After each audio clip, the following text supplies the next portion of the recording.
Hey guys, what's going on? It's Eli back with another review video. And yes guys, yes, that's right. You read the title, you know exactly what this is that I'm now about to review, and as was clearly teased in the last review video, oh come on, you guys obviously figured out what it was I was talking about, right? Well, yes. Peter Jackson, the man whom was responsible for bringing to life, if not one of the top best movie trilogies in cinema history, we all know what that is. Right after doing that trilogy, it wouldn't take Jackson too long to find himself back in the director's chair, bringing to life something that inspired him to become a filmmaker. And this was, this is definitely like a dream project of his that did come to life. There was quite a bit of a struggle with it at first in the late 1990s, but eventually, and after the success of the Lord of the Rings trilogy, well, he would find himself directing this one remake that would be in the hands of Universal Pictures. Yes, guys. And not to mention, this one film of Jackson's is celebrating its anniversary, so yes, that's right. Finally, I am reviewing, from 2005, Peter Jackson's King Kong. But I'm not doing this alone, no, because also joining me reviewing Jackson's King Kong film are two of my good friends and, two special guests joining me for reviewing Jackson's King Kong. We have Nate and Jeremy. Welcome, you two. So, you know me. Yes, you know, you've technically seen Nate before, but yeah, Jeremy, he's new. So, yeah, good to have you as well, Jeremy. Thank you for having me here. Yes. So, yes, all three of us, this being a three-person review collab, etc., you know the drill, we are reviewing Peter Jackson's King Kong. And if you guys don't mind, I'll go ahead and start with the first things I have to say about Jackson's Kong film. Yeah, because I do have some pretty good, decent memory of when this movie came out. I do recall, seeing some of the promos and some of the trailers. And not to mention that, 2005 being quite a big year for movies in general, and King Kong being one of them. And I do recall I got some of the action figures / toys of King Kong. I gotten 2 or 3 versions of Kong. There was even like a comic book or something, I don't know, just something that was like a book or something that was tied in with Jackson's Kong film, like a little story that involves King Kong and the T-Rexes. But yeah, and fortunately I would remember, of course, but no, didn't get to see this in theaters until, say, having gotten this on DVD. And many years later, because having watched this a couple of times, and until now, because having done a rewatch, reliving what Jackson brought to life in this King Kong film, and seeing as how that this King Kong film of Jackson's is a direct remake, and it's basically the same, storyline, time setting as how the one from the 1930s was, because, yeah, King Kong taking place in the Depression era, the 1930s, and right after 1929, if you know your history. And, with what Jackson's King Kong has to offer from beginning to end, I mean, look, is it the best Jackson's done? Is it a true masterpiece? Not 100%, because, yeah, I'm aware and I understand that there are some things to it, even nowadays, that seem a bit outdated, maybe with the visual effects and stuff like that, but that's not to say that Jackson's Kong film is a disaster. No, far beyond that. His King Kong film is, without a doubt, it really speaks the true love of cinema and movie making, and that's what Jackson loves doing, of course. It really shows, and the craft that was put together in his version of King Kong, and again, King Kong was the one film that inspired Jackson, a young boy from New Zealand, to become a filmmaker, and it's thanks to Kong that we have a great filmmaker like Jackson, and how fitting that Jackson would direct a new version of what inspired him to become a filmmaker. It's got great casting, great visuals, and how the story is done specifically, following the same plot. But of course there are a few changes here and there, and the fact that this movie, golly, is 3 hours long. The majority of this movie pretty much taking place in the jungle, Skull Island. But yeah, even like, say for me, I can quite easily follow what all's going all throughout Skull Island. In the case of our main protagonist, the girl whom is with Kong, and the rest of the other human characters that try to find her, the shenanigans they get themselves into, the music and score, from the same guy who brought us the Lord of the Rings films, and also, he did the music and score from one of my favorite Tim Burton films, Ed Wood. Well, of course, this music here was fantastic. Overall, everything that came straight from the genius mind of Jackson, what he brought to his own King Kong film, is really good. All right, now we turn over to you two. Who would like to start first? I yield to Jeremy. If you want to go, if you want Jeremy to go first, by all means, go ahead, Jeremy. Okay, I'm gonna pick off a little bit of what you said earlier about Jackson's inspiration by Kong and everything, and him being able to recreate the story that inspired him. And I think that obviously speaks to the passion and effort and time and everything that he put into this movie. Granted, you could see not every movie or TV show or whatnot has the same effort and passion infused within it, and that I can obviously speak to the quality and the messages and whatnot it has. And I think that's obviously was important for him, not only to be able to live out his passion to recreate a story that he loves so much, but also to do it justice as much as he could.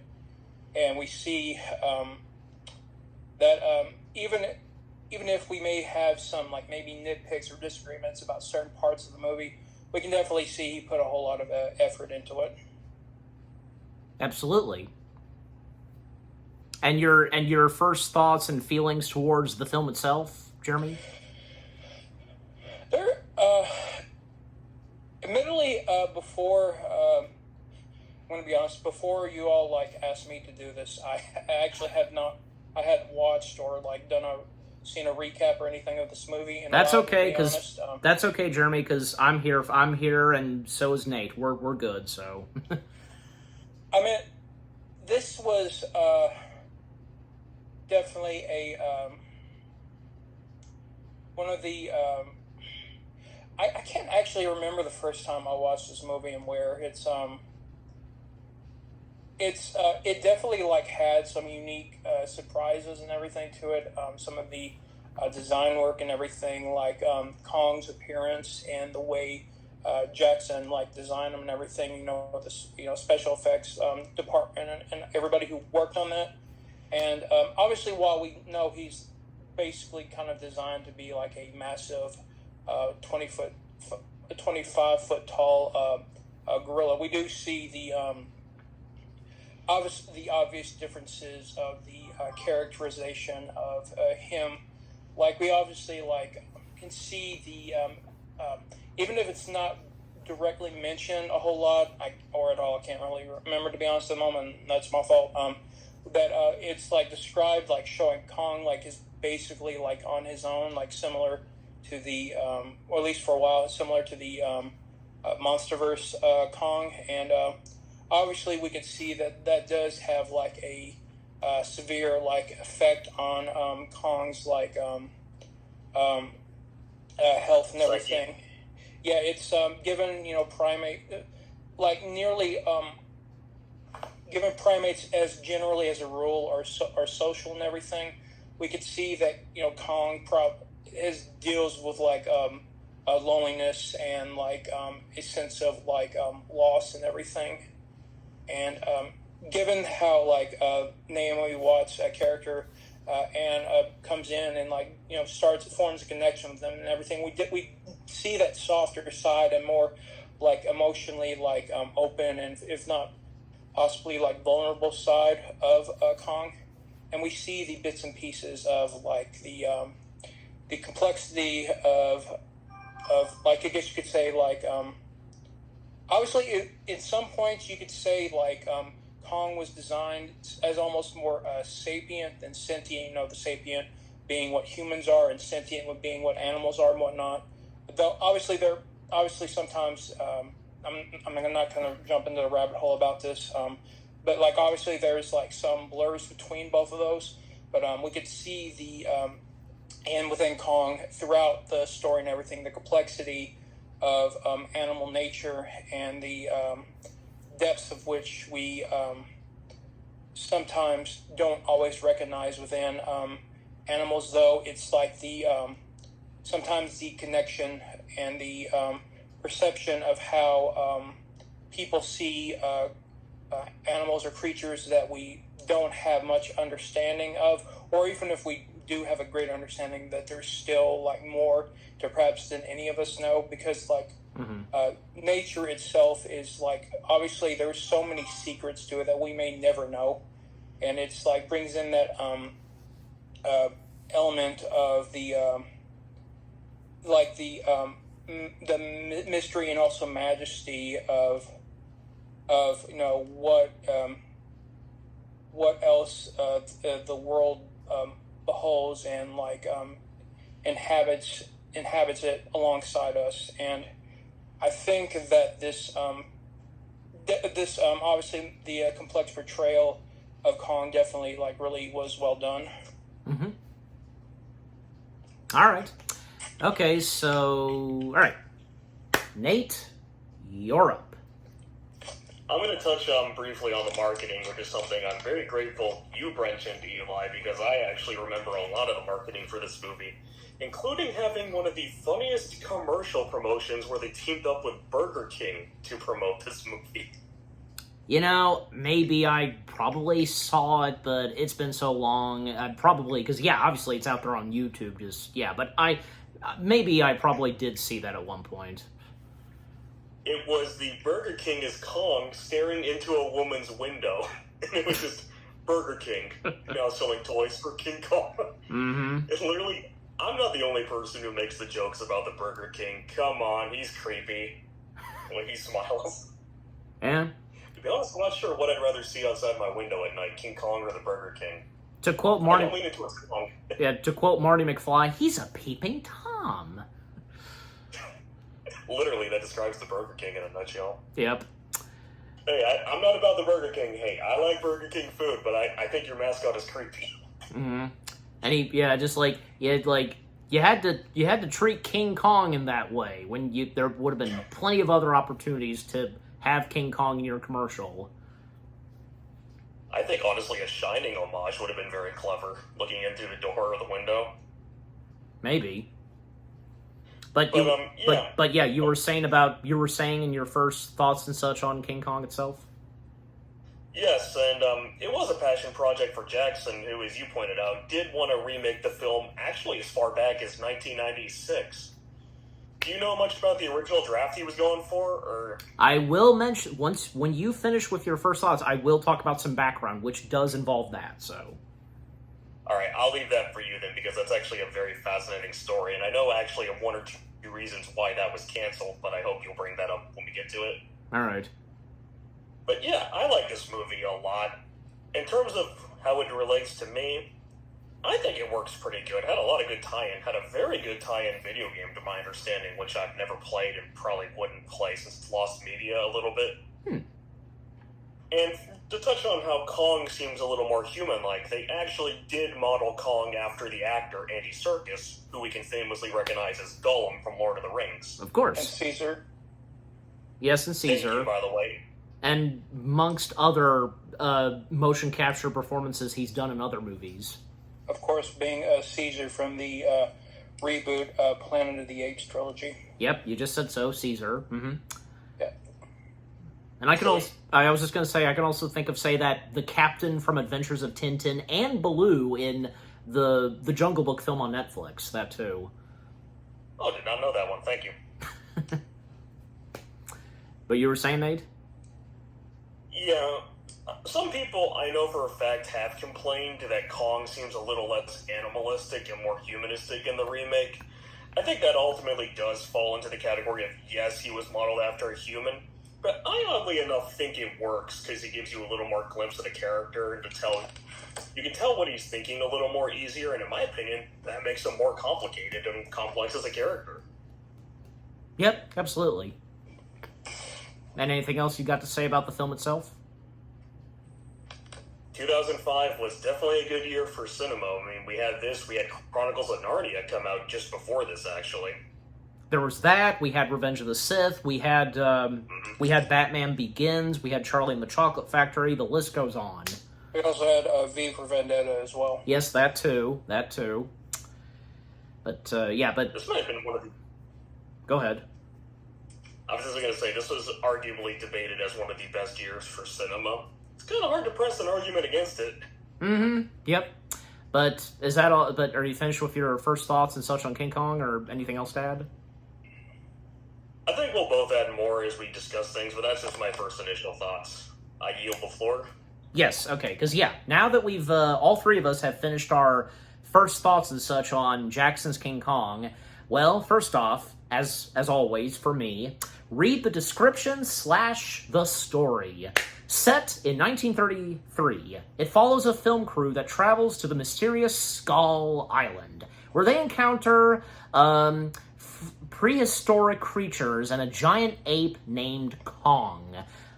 Okay, so yep, there's that. Now, with reading the description / the story out of the way, let us now dive into some background, and I'll, of course, take it from here, because, yeah. Now, I don't know how much you guys are aware of this. You know, I even seen, there's a YouTube video that talks about the history of Jackson's first attempt to do this in the late 90s, most prominently 96. But this goes all the way back to the mid-1970s, when Whom was still working at ABC Studios, saw a airing of the original King Kong film, and it gave him the idea to pitch to both Paramount and Universal Pictures to maybe try and do a remake of King Kong for a new generation of audiences. And that, of course, being, and turned out to be, Michael Eisner. So Eisner technically was responsible for the idea to do a remake of King Kong. And again, this would lead to both Paramount and Universal. And Paramount would go first with their King Kong film that came out in 1976. Universal originally was going to wait 18 months to do their Kong flick, but that never came to be until fast forward 2 decades later in the 90s. And at that point, when Universal started to work with a young filmmaker who already had great potential, he had directed, say, Heavenly Creatures, and was directing a film for Universal, which being Frighteners, yeah, with Michael J. Fox. And Universal being impressed with what Jackson was doing in between with Heavenly Creatures and Frighteners, they were interested in Jackson directing another project of theirs. They had 2 remakes on the drawing board. They offered Jackson to direct a remake of Creature from the Black Lagoon, but Jackson was not interested in that, and he was like, I think you better give that to Guillermo del Toro.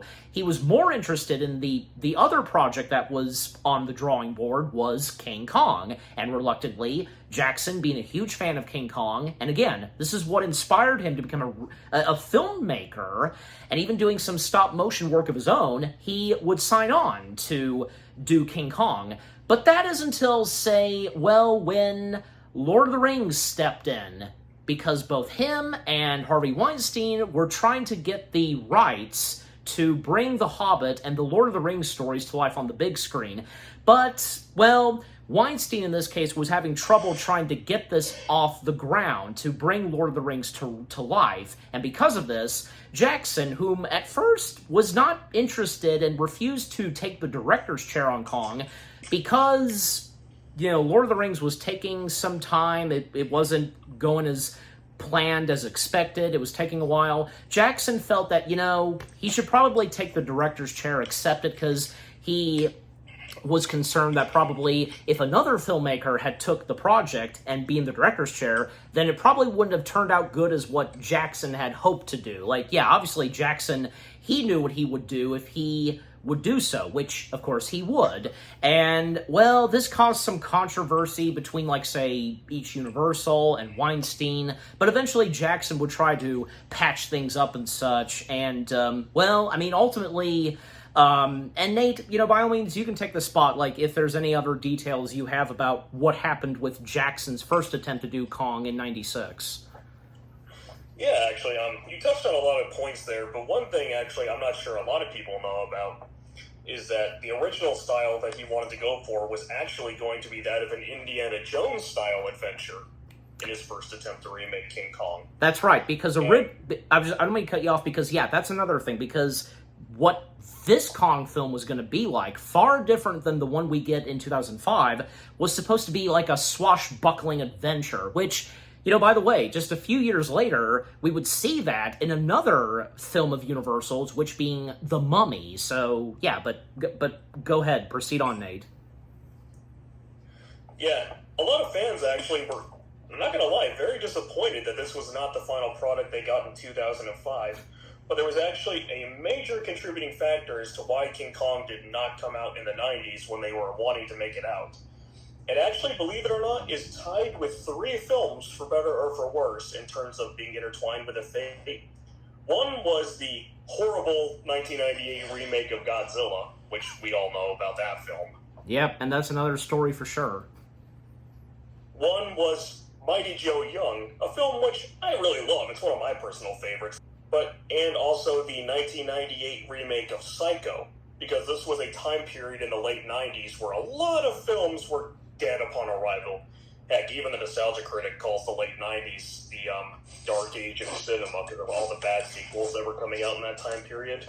Yeah. So Universal got very scared as well that it was a bad time for this. And in fact, Mighty Joe Young is also intertwined with this movie's fate. But that's a big reason why the film got delayed so long, was just all these other films were bombing at the box office, and it was not a very good time for remakes in the late 90s. Yeah. All right, but I'll take it from here because, yeah, well, unfortunately, because, you know, the first attempt to do a King Kong film under Jackson's direction did not happen. Well, Jackson would proceed on with the Lord of the Rings trilogy.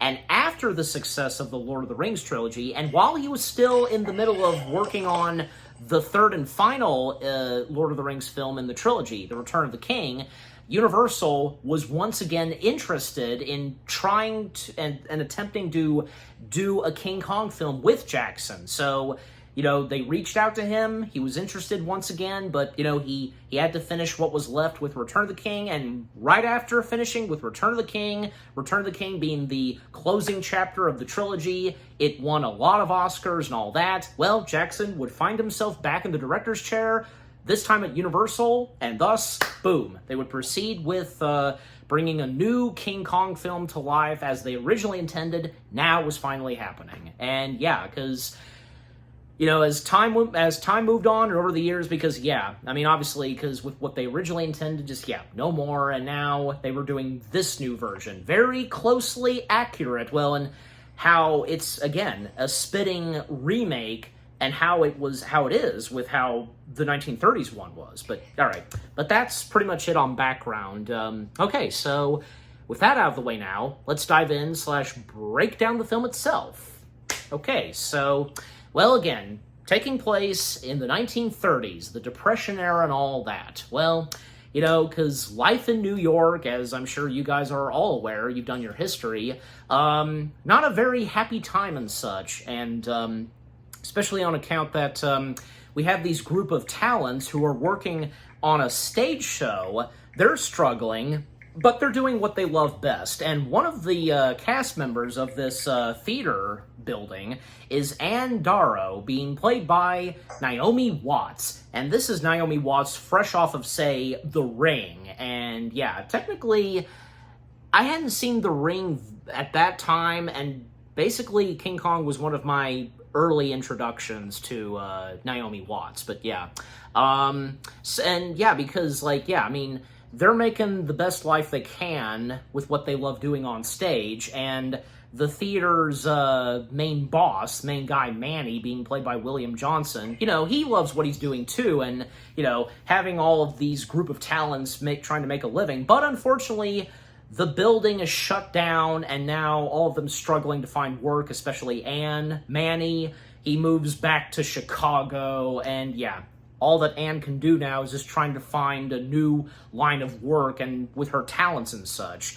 Meanwhile, we get our introduction of Carl Denham, whom is a filmmaker trying to convince some investors to have his project be fully green-lit. Footage of, say, animals and all that. And by mentioning to the investors about traveling to an uncharted island, which is said to have been a myth and all that, and having the map to this uncharted island. And Carl Denham in Jackson's King Kong, of course, being played by good old Jack Black. And here's the thing, for me, because, the early films I saw of Jack Black, and for me being a 2000s baby, because very mutual, because I think it wasn't until, say, Kung Fu Panda, I started to fully know who Jack Black was. King Kong, I genuinely don't know why. I really don't.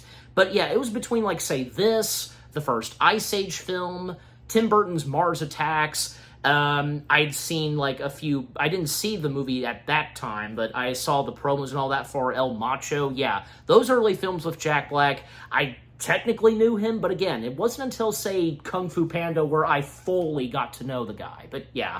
Because with our first two main cast members we see, Naomi Watts and Jack Black, yeah, because the performances they bring to these two main characters of Jackson's King Kong, well, they do not disappoint. And, we're all used to seeing Jack Black being the funny guy and all that. But there are times that, in Jack Black's acting career, he's been in movies where, and he can play a bit of seriousness, and with the tone and vibe of what's going on in King Kong, yeah, I'd say he does really well.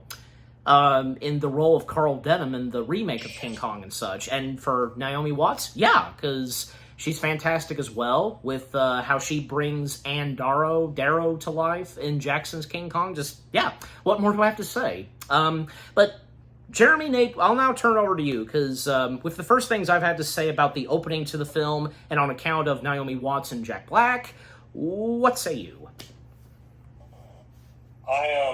I yield to Jeremy because Kung Fu Panda starring Jack Black is one of his favorite films, and I think that's where he's going to go with it.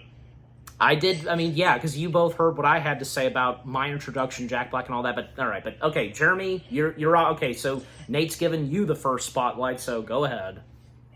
Yeah, I had seen Jack Black in a few, movies, whether I knew it was him or not, though, y'all are right, the biggest, role, in my opinion at least, that Jack Black has ever had, and possibly will ever have, is, of course, the lovable Po from the Kung Fu Panda franchise. Of course, we've seen him in other roles as well, and, I didn't watch the movie, but, he does, a range of, personalities and characters and whatnot, because he recently did the character of Bowser in that Mario movie. I didn't watch that myself, but I heard that he did fairly well. Yes. Mm-hmm. It's this movie does have a fairly good cast of characters. Some that are admittedly more recognizable than others, just depending on what kinds of stories and what you follow. You have Adrian Brody as Jack, who you've seen in movies like the 2010 Predators movie. Okay, well, Jeremy, Jeremy, don't get to them yet, because when I get to them, we'll talk more about them. Just focus on Naomi Watts and Jack Black, please. Oh, okay, sorry. Okay, yeah, it's a definitely they each brought their unique blend to this story. Naomi Watts obviously really did well with the presentation of the struggling yet a warm-hearted character of Anne Darrow. She was able to, being able to have her character's connection with Kong on such a deeply emotional and a level and everything. We see that that kind of relationship between human and animal was really well thought out and like carefully like constructed in not only the writing of the story but also the acting as well. And I give considerable props to both actors for their great performances. Okay, and Nate, what say you?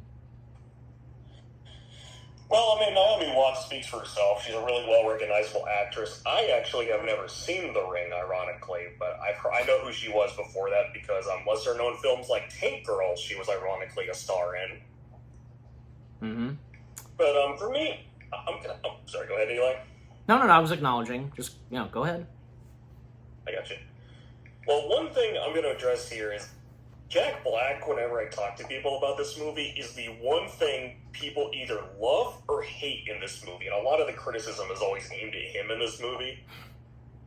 I do see the arguments, I'm sure we'll get to that in a little bit, but I think it's unfair to cast a lot of the blame for just the problems of this movie on him. It's definitely a different role than we were used to seeing Jack Black in, because I don't know if you guys remember him, but I think I was introduced to him through Shark Tale, admittedly. Yeah, I meant to mention. I meant to mention Shark Tale, and you know what? Another biggie he did at that time, School of Rock. That's another one. That was another one I was about to bring up. Yes. Okay. And you remember Shallow Hall? I don't think I've seen that. I'm aware of it. Yes, I know. So. But I think he does a good job. I know some of the criticisms are that he plays the role compared to the original a little too over the top.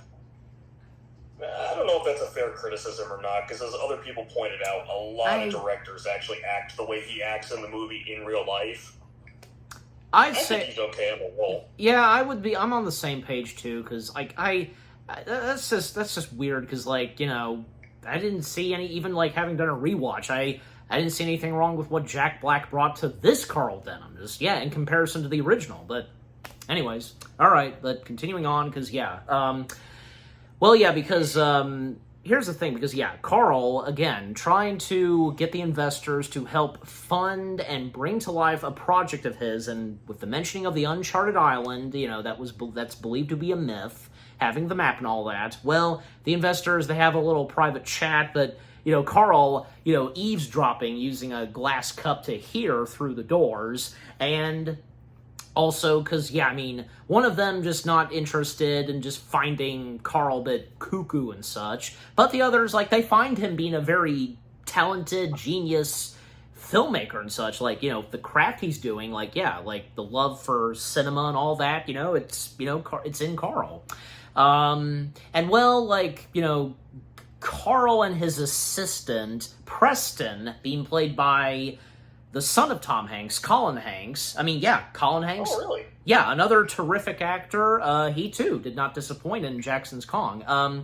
They actually left, and they were, Carl was taking quite a big risk to proceed with this film, and also take a boat trip to this island and such. And this would piss off the investors. They try to chase him down, because, again, Carl taking quite the big risk with this, but he doesn't care. He wants to do this, no matter what it takes. And, at first, they had their two main leading cast members, the two main protagonists, the actor's still on board, but the actress, however, has dropped out. So now, Carl's in the middle of a struggle trying to find an actress to take on the leading female role of his movie. Not to mention that, because obviously we know where this is going, where this is going to lead to, where he's going to cross paths with Anne. Anne, at one point, she actually met with this guy named Weston for a project that she was interested in, but Weston being played by David Pito, he already told Anne that someone else had got the part, But eventually, and when Preston would cross paths with Anne, he actually, at first, helps out Anne in a situation where she tries to take an apple without paying it. Then Carl helps out, Madam, miss, you dropped this, a quarter and all that. Then Carl takes Anne out to lunch. The poor girl is, obviously, by that point, starving. And Carl presents and pitches to Anne about, him wanting her to be a part of his project, to be the main lead, the love interest, on this journey / adventure, out in like a jungle or something on a boat. She's not interested at first, but what does get her attention is the mention of the film's writer, Jack Driscoll. Yep, because she's well aware of Jack Driscoll. In fact, there was a project of Driscoll's that she had an offering for, but, if she wanted to take it. And yeah, being an admirer of Driscoll's work. And, it doesn't take too long for Anne to finally accept it and hop on board with this project that Carl is doing. Then, they'd find themselves at the docks, and they would soon depart. However, Carl would be informed that the police are basically on his trail. Like, he's going to be brought in. And, Carl managing to convince, say, the captain of the boat and everybody else to set sail immediately and how much he's going to pay, and managing to keep Driscoll on board the ship. Yeah, because... But, at that point, Driscoll only made 15 pages, and that's not enough for Carl. And, Carl, at one point, writing a check for Driscoll, but stalling time because he doesn't want Driscoll off the boat. He wants him to stay on the boat and have him miss getting off the boat. But, which eventually that's what would happen. And, of course, Jack Driscoll being played by another good talent in this film. And just, a couple years before this, he had won his first Academy Award for, Roman Polanski's movie. You know which one it is? Yes.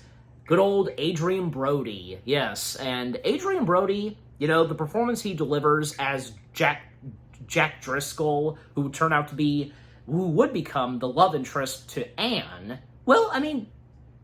Adrien Brody, he too is a fantastic actor. And I think, the same goes for King Kong. This being one of my earliest introductions to Adrien Brody. But overall, because Adrien Brody in Jackson's King Kong, he too is fantastic. The chemistry he has with, say, Anne and everything else he does, being a pretty good genius writer, and even, say, when it comes to Skull Island, Jack will do no matter what it takes to save Anne. It really shows. So they finally depart, and the investors and the police, they miss their shot to take in Carl. It's too late by this point. And now they all proceed on their destination, their journey to the mysterious island, which that being Skull Island, and there's not that many rooms for everybody to stay in, and most prominently Jack. He would find himself down below the boat, staying in one of the cages that they have to store wild animals, and while staying in there, Jack, he continues writing for the movie of Carl's, and when typing in the word Skull Island, and it's private between him and Jack. However, one of the crew members of the boat overhears this by the name of Jimmy, played by Jamie Bell.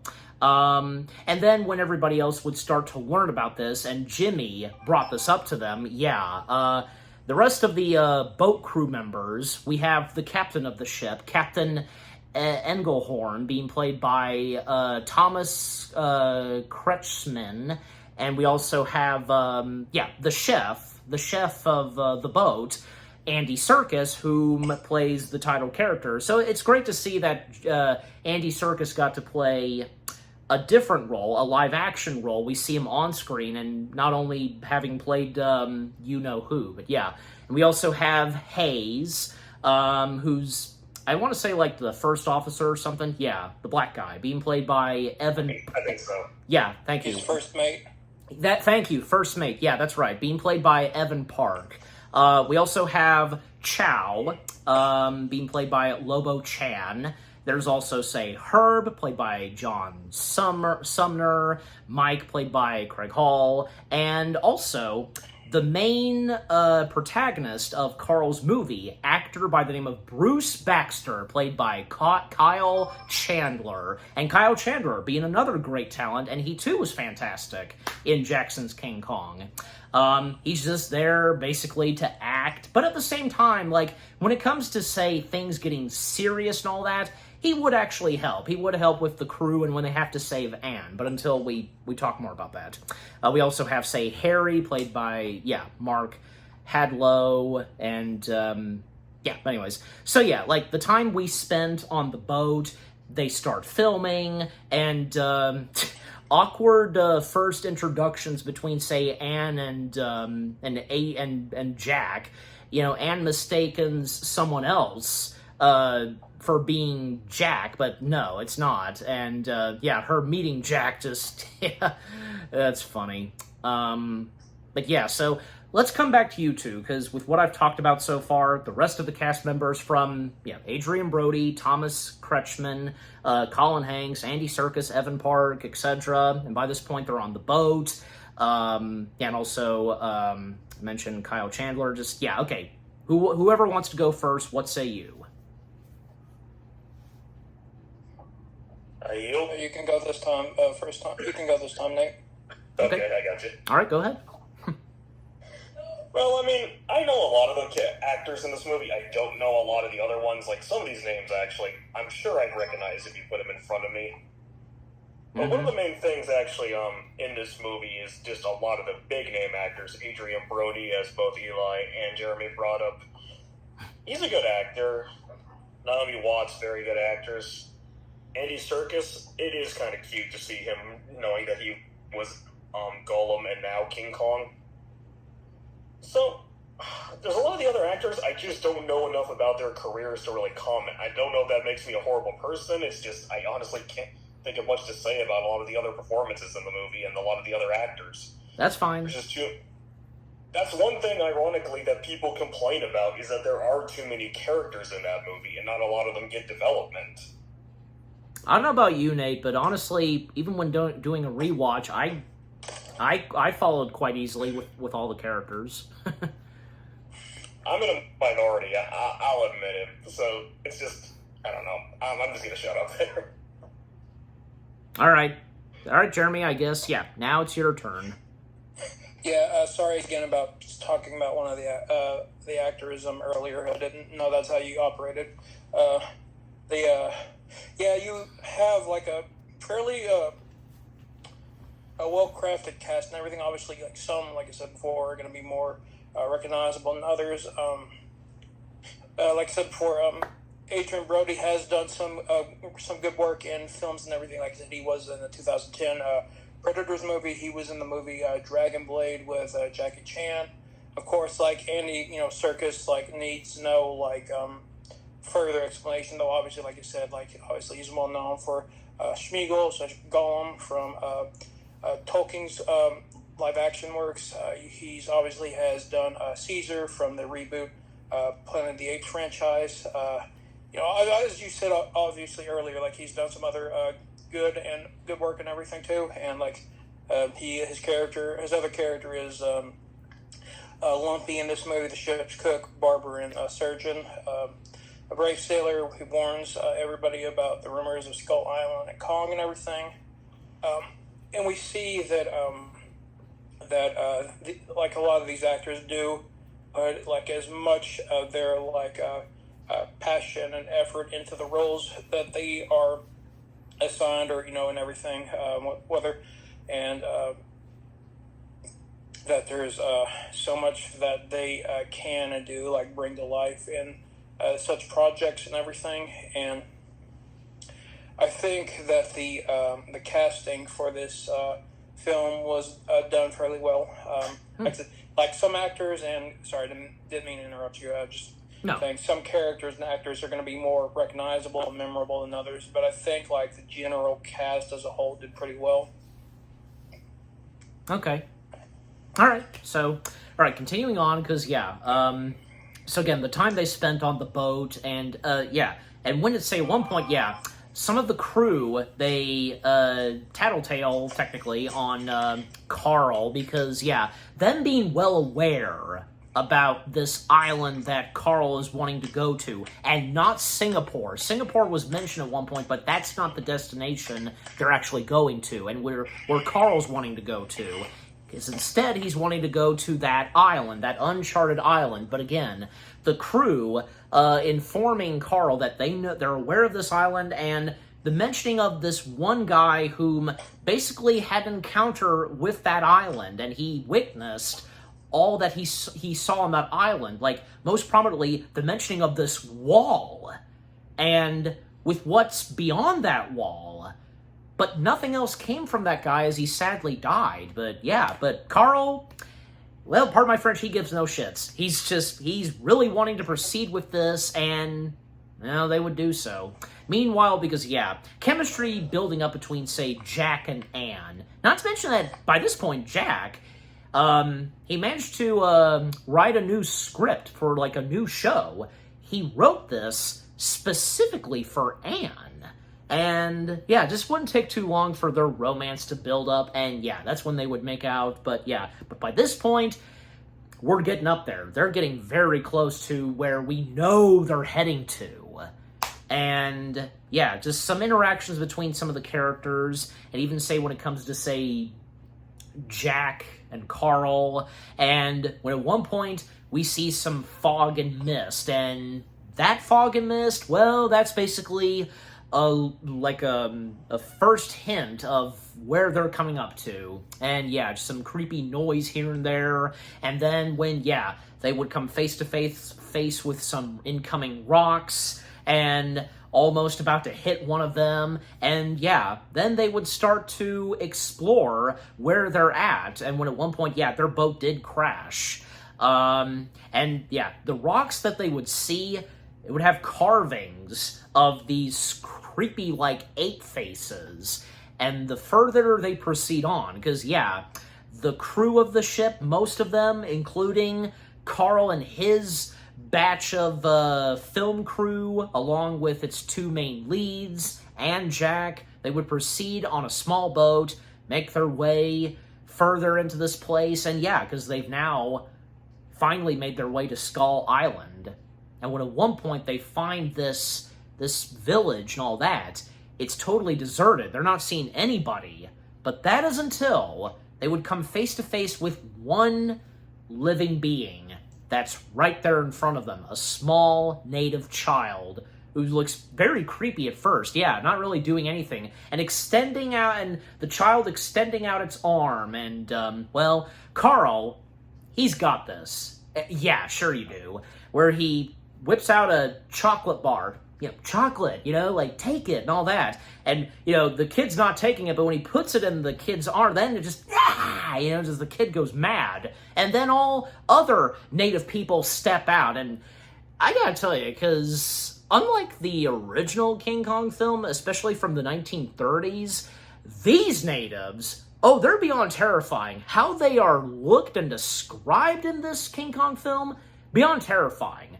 And yet, because, yeah, great cast members that played those natives, the makeup and all that, the creepy and scariness, just, Even say when they impaled one of those people that worked alongside with Carl, this caused Anne to scream, but her scream, it caused something to happen where we heard a roar and such. And the natives, they view Anne as something that we don't know quite yet. But yeah, they try to go in for the attack. They kill a few of Carl's other men, but thankfully, the captain and the others from the boat, they step in, firing off their guns. They killed a few of those natives, scaring them off. They all retrieve back to the boat. But by that point, and when, like, say, they're trying to unload the heavy stuff so the boat is not that heavy, so they can try to get the boat to be back in the ocean, well, unbeknownst to them, a couple of natives are sneaking on board the boat and capturing Anne. And it wouldn't take too long for, say, Jack to realize that something's wrong and discover that, well, Anne has been captured. Not to mention one of the natives' belongings came off of him, and yeah, Jack discovers that and alerts the crew. By this point, they've made the boat less heavy, and yeah, again, Jack informing them, and well, they're upset to hear this, but they, of course, are willing to go back and, of course, save Anne. And then it would lead to where, yeah, basically, Anne is a sacrifice to whom the natives are going to give Anne to. A ceremony that happens, she's tied up, and with the contraptions the natives have, it's like an extended bridge, and yeah, a sacrifice to whom is going to take Anne and maybe eat her, and that, of course, being none other than the titled character himself, King Kong. Yep. And King Kong, the motion capture performance of Andy Serkis, yeah. Our first glimpses of King Kong in this moment are pretty interesting, yeah, because seeing how big King Kong is, and when he takes Anne and captures her, and even say when Jack and the others, they finally arrive, they're too late because King Kong's already snatched her, and Carl especially. Carl's the first one to actually see the giant beast himself, shocked by this. But yeah, because now they're aware of what's going on and Anne being captured by the mighty beast himself, well, most of them are now going to go further into Skull Island to try and save her. Yep, not all of them, because some of them will remain here, most prominently guarding the gate / the wall, and apparently they've got 24 hours to basically try and find Anne, and even if they don't make it back, then the boat crew, they're out of here. So yeah, not to mention that Jimmy, he most prominently wanted to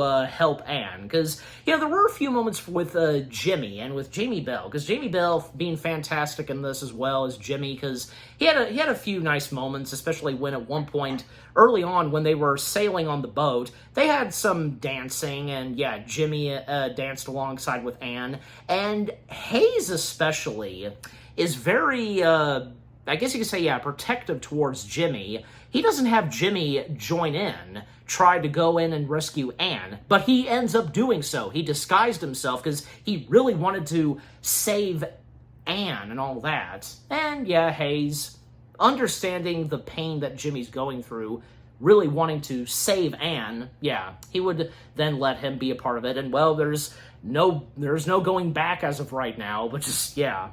Okay, but Jeremy, Nate, we'll now come back to you guys because we're where I'm up to now so far, and because I've talked about the natives, our first introduction to King Kong himself. Well, what say you? You want the floor, Jeremy? You can go ahead if you want. I'm going to agree with pretty much everything you said, especially the natives. I love how in the original people said they looked kind of silly, but in this movie, they're terrifying, to say the least. Mm-hmm. I think, I was just going to quickly say, I think especially as of now, looking back at the 1930s King Kong film, yeah, the natives, they look silly, but, that's just how that's just how they did the natives back then, so. In fact, one of the best jokes I ever heard about the natives, which actually I find very true, was the chocolate scene. It was, note to self, chocolate equals war, apparently. Oh, okay. Because nobody pointed out, like, a good argument is nobody knows what causes that freak out besides just giving them the chocolate. So for all we know, that might have been a war thing, Maybe. Anyways, but anything else to say, Nate? I think the pacing is pretty good. I think you pretty much said everything I was going to say. Okay. I got nothing more to contribute. That just wasn't something you said already. Well, I'm glad. Well, first off, yeah, I'm glad you agree on the whole thing of the natives. But anything to say on Anne being the sacrifice, and when we get our first introduction to Kong, like, what say you? I actually remember the effects in particular in that scene. Not that it's not an emotional scene, but the wall was actually one of the few model sets that they built for the movie. The rest was pure CG. Still holds up pretty well. Yeah, I mean, looking at the behind the scenes of King Kong, because they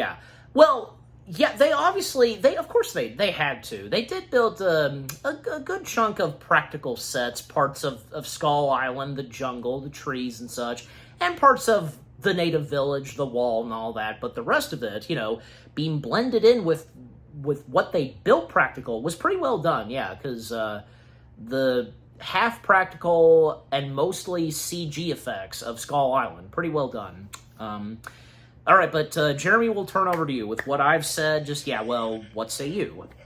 Yeah, the movie really. I didn't watch the 1935 Kong and everything. Like, I've only seen bits and pieces of it. Like that was 30. Sorry. Yeah, that was 30. Sorry, I was about to say too. That was 33. That's my fault. You're good. I haven't really seen like much of anything about that, so I can't speak for like the designs of like characters and all that much. All right, but overall, I didn't mean to cut you off. But overall, because like obviously you found the natives creepy, and you thought like the first introduction of Khan was pretty cool too. The natives, I think, like were like a clear representation of like the environment they lived in and everything. People are shaped by their surroundings and everything. Of course, these people were like in like the most hostile location on the planet. So in part, like for them simply to survive, they needed to be like ferocious and needed to be like ruthless and relentless and everything. Obviously, that obviously did make the characters like Anna and everything make feel better and everything, because obviously like some of their people got killed and everything, and it got like taken as a sacrifice. It was though like the way they like shaped them and everything, because like there are stories and reports of like even today like uncontacted isolated tribes and indigenous people and everything, and some don't like take too kindly to people coming up to their homes and everything. So like this is like a connection to the way like how at least to this part of reality, I guess, though the way it was like it's almost like how these people like translate and like have this literally like not so much a symbiotic like relationship with Khan per se, even though he's basically like their god and everything. It's like a sort of a more brutalistic, crude form of like protection and everything, because if like they keep Kong fed and sated and everything, if he'll like not only will he not like attack them and everything, but he may like in their mind maybe treat them favorably and everything. So it's it kind of makes sense for like their lifestyle and the surroundings and the environment they grew up in and everything. Though they really do present like this like the whole unknown sort of thing, and like this presentation of like a like the vast differences of like how humans can be shaped based off their environment and surroundings and everything. Like some like humans of the spectrum are obviously are arguably the most complex living beings that we know of and everything, because we have a variety of personalities and beliefs and everything for how that's shaped by our the way we grew up, like what we were taught, like what we experienced, what we heard others experience or saw, and it's like this presentation of how the in depth like and also maybe a possibly a callback almost to like some of the some more prehistoric like lifestyles of whatnot of humans, though I imagine like just like today and throughout history, like different groups and everything were varied in personality and whatnot. But obviously it ties into the Skull Islands motif of the prehistoric, like a land that kind of time for God and everything. And when we see Kong come in, like we see like the it's as if like everything else on the island doesn't matter when he like roars and when he like walks and everything. Like it's literally like the island and everything like just basically like almost like shrinks in his shadow and everything. Well, not everything, which I imagine we'll get to later on, but we will. It's like it's like this granted, like even like today and everything, like animals throughout history and different cultures and everything have represented different things to different people, though obviously some represent like have like a greater like sense of like respect or reverence amongst certain peoples and everything, including today, like obviously you have like wolves, lions, elephants, bears, tigers, just to name a few that people like have like at least some people have like a respect for, and like a see them as like a almost like a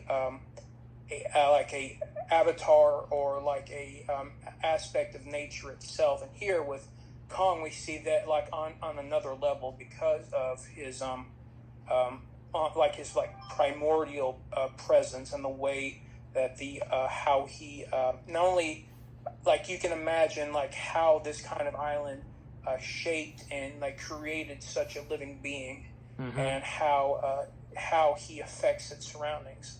And like this, like from the natives, it's obviously he's seen as a god and everything. Yeah. Whereas from the people like Anonym, like he is so like alien and unknown. Like it's both terrifying and yet like they just can't look away because of something that is just like it's a terrifying semblance of like being humbled by something that's like at least physically greater than humans in terms of like size and presence and everything. Because like you can imagine, like if you ever gone to like even like a zoo or like a museum and everything, like when you're around like certain animals, like I mentioned before, or in the case of museum, like you see the skeletons and everything of like dinosaurs or other prehistoric animals and everything. Like there's a sense of like wonder and awe if you like have a genuine respect and interest in that, and like you feel like you wonder about how such creatures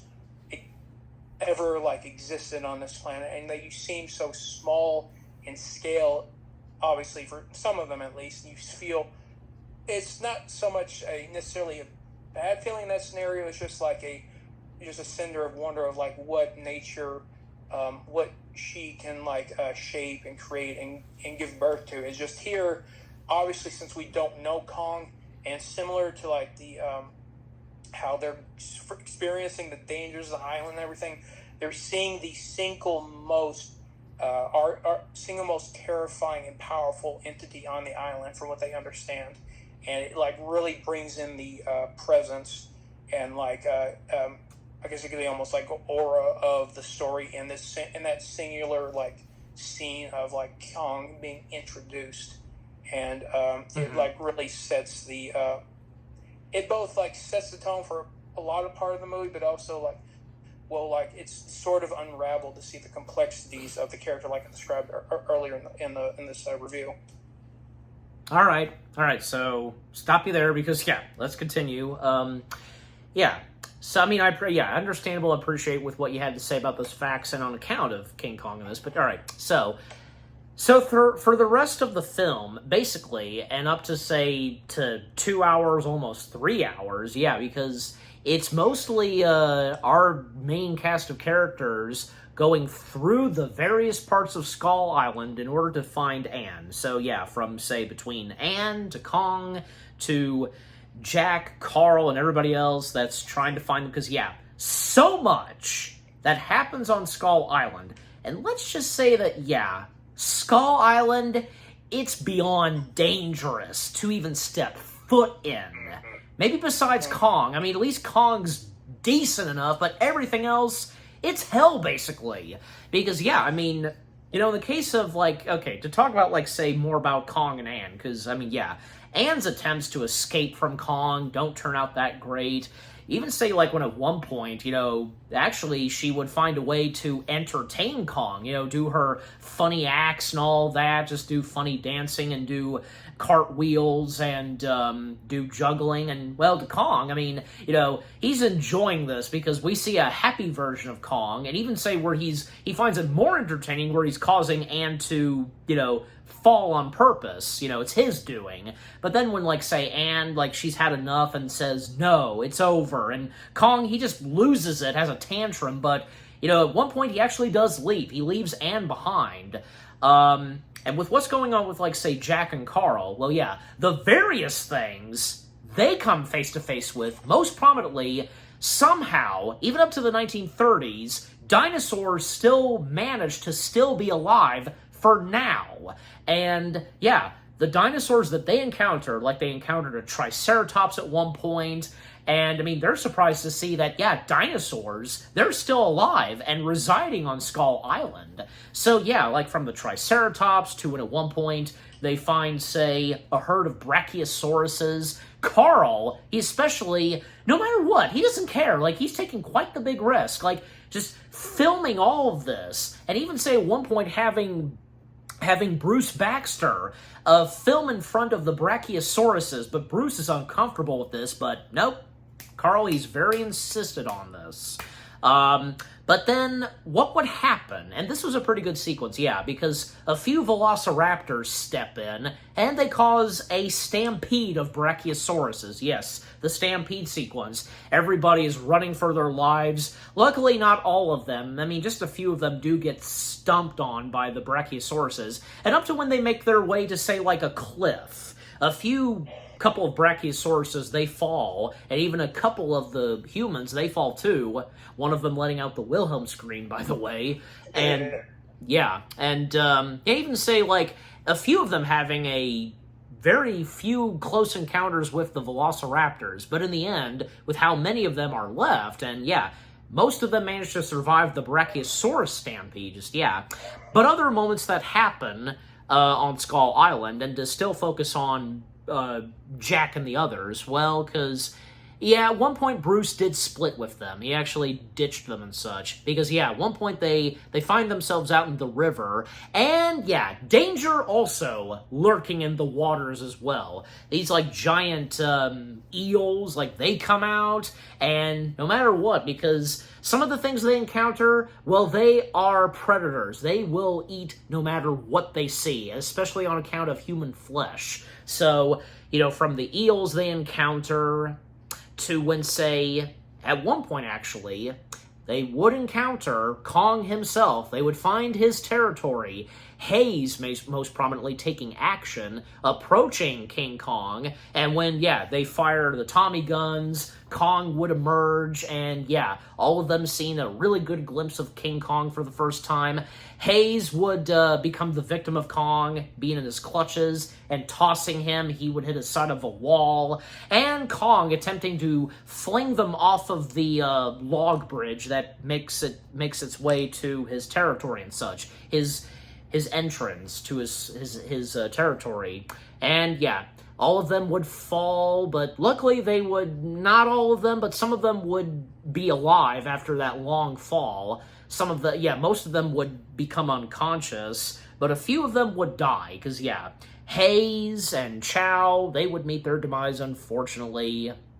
And, So, all the shenanigans that Jack and the others, they get themselves into, just crazy and tenseful. Again, Skull Island being a dangerous territory to step foot in. If the natives weren't enough, then, look what else is beyond that wall that the natives built.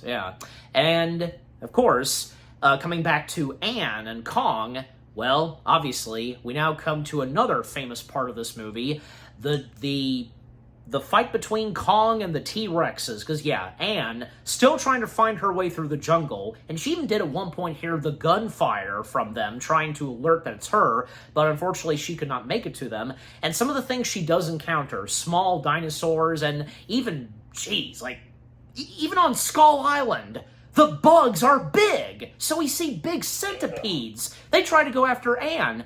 And even when the small, dinosaurs, reptiles, they try to go after Ann. However, something big steps in and feasts on those reptiles. And, well, turns out to be a T-Rex. Oh, yeah, T-Rex is not a good sign. And, one T-Rex tries to go after Ann, and then a second T-Rex would step in trying to go after her. But, luckily, just in the nick of time, King Kong stepping in. And, just that whole sequence where Kong is fighting not one, not two, but 3 T-Rexes. So he's got 3 that he's got to tangle with. I mean, eventually he would manage to take down those 3 T-Rexes, even when they find themselves falling down into a pit of vines. And Kong doing his very best to protect Ann, from his hands to his 8 feet and all that. And the T-Rex is attempting to, munch and snatch Ann. Then it would lead to where, there's only 1 T-Rex left, and that confrontation between Kong and the T-Rex is so iconic, and those cool shots where, them just facing one another. Then Kong would go in to attack the T-Rex, and Kong knows exactly what he's doing, where he actually rips off the T-Rex's tongue, then breaks the T-Rex's jaw, and literally just everything. And that iconic shot where he stands over the T-Rex's lifeless body and pounding his chest, letting out a mighty Kong roar. Then he would, actually, I think, yeah, at one point kind of ignores Anne. But then, he doesn't really do so, and he has Anne hop on him, and then they proceed on back to where he goes. And then, when we come back to Jack and the others, they regain consciousness. Well, the danger is not over for them yet, as they would find themselves dealing with another big, dangerous thing, and that being, this pit of, bug worms with teeth and all that, and other big egg insects that try to attack them. Well, unfortunately, more of the crew aren't standing a chance, and even say Lumpy, he doesn't make it through. Not even live-action Andy Serkis makes it through the movie. And even, Jimmy trying to help out Jack, and Carl, because by this point, Carl, the camera and with the tripod, because that was his that's what he was protecting the most. Well, unfortunately, the camera and all that footage would be lost. It did finally break because of that fall.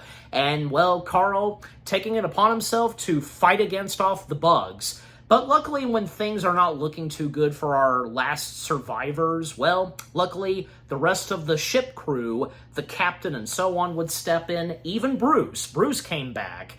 Didn't really leave them behind after all. They whip out their guns, firing on the bugs, and a moment where Jimmy, mourning the loss of Hayes, and he takes on Hayes' position as first officer. Yeah, good for Jimmy. So yeah, they get it out there, and, then it would lead to, say, where, later that evening, Kong back in his territory, and Kong just having a moment to himself, and, Anne can see that Kong is, not in a good mood or something, even when Anne tries to cheer himself up, but, not really working. And then there's another thing where Anne mentions this to Kong. She says this one word to Kong, even when, say, they're looking out at the sunset. Beautiful. And with doing it with her hands, beautiful. That being a very big moment right there for each her and Kong. And it seems as though that, because Anne by this point is starting to have a liking to Kong. Viewing Kong not really as a threat, a misunderstood giant creature. Just, Okay, with how much I've said, because, because all that happens through Skull Island, with all the stuff I've mentioned that happens with, say, Jack and those guys, to what happens with Anne and Kong. Okay, gentlemen, you're up. Who wants to go first? I'll take the lead on this one. Go ahead, Nate. Go ahead. You mentioned the insects. That is the one scene that I cringe at in this movie. The insect scene. I don't like bugs that much as it is, so that scene is just, that's a kryptonite scene for me. Not to me, actually. I was just going to say, for me, and when I did my rewatch, not to me. Wasn't a cringe to me, surprisingly.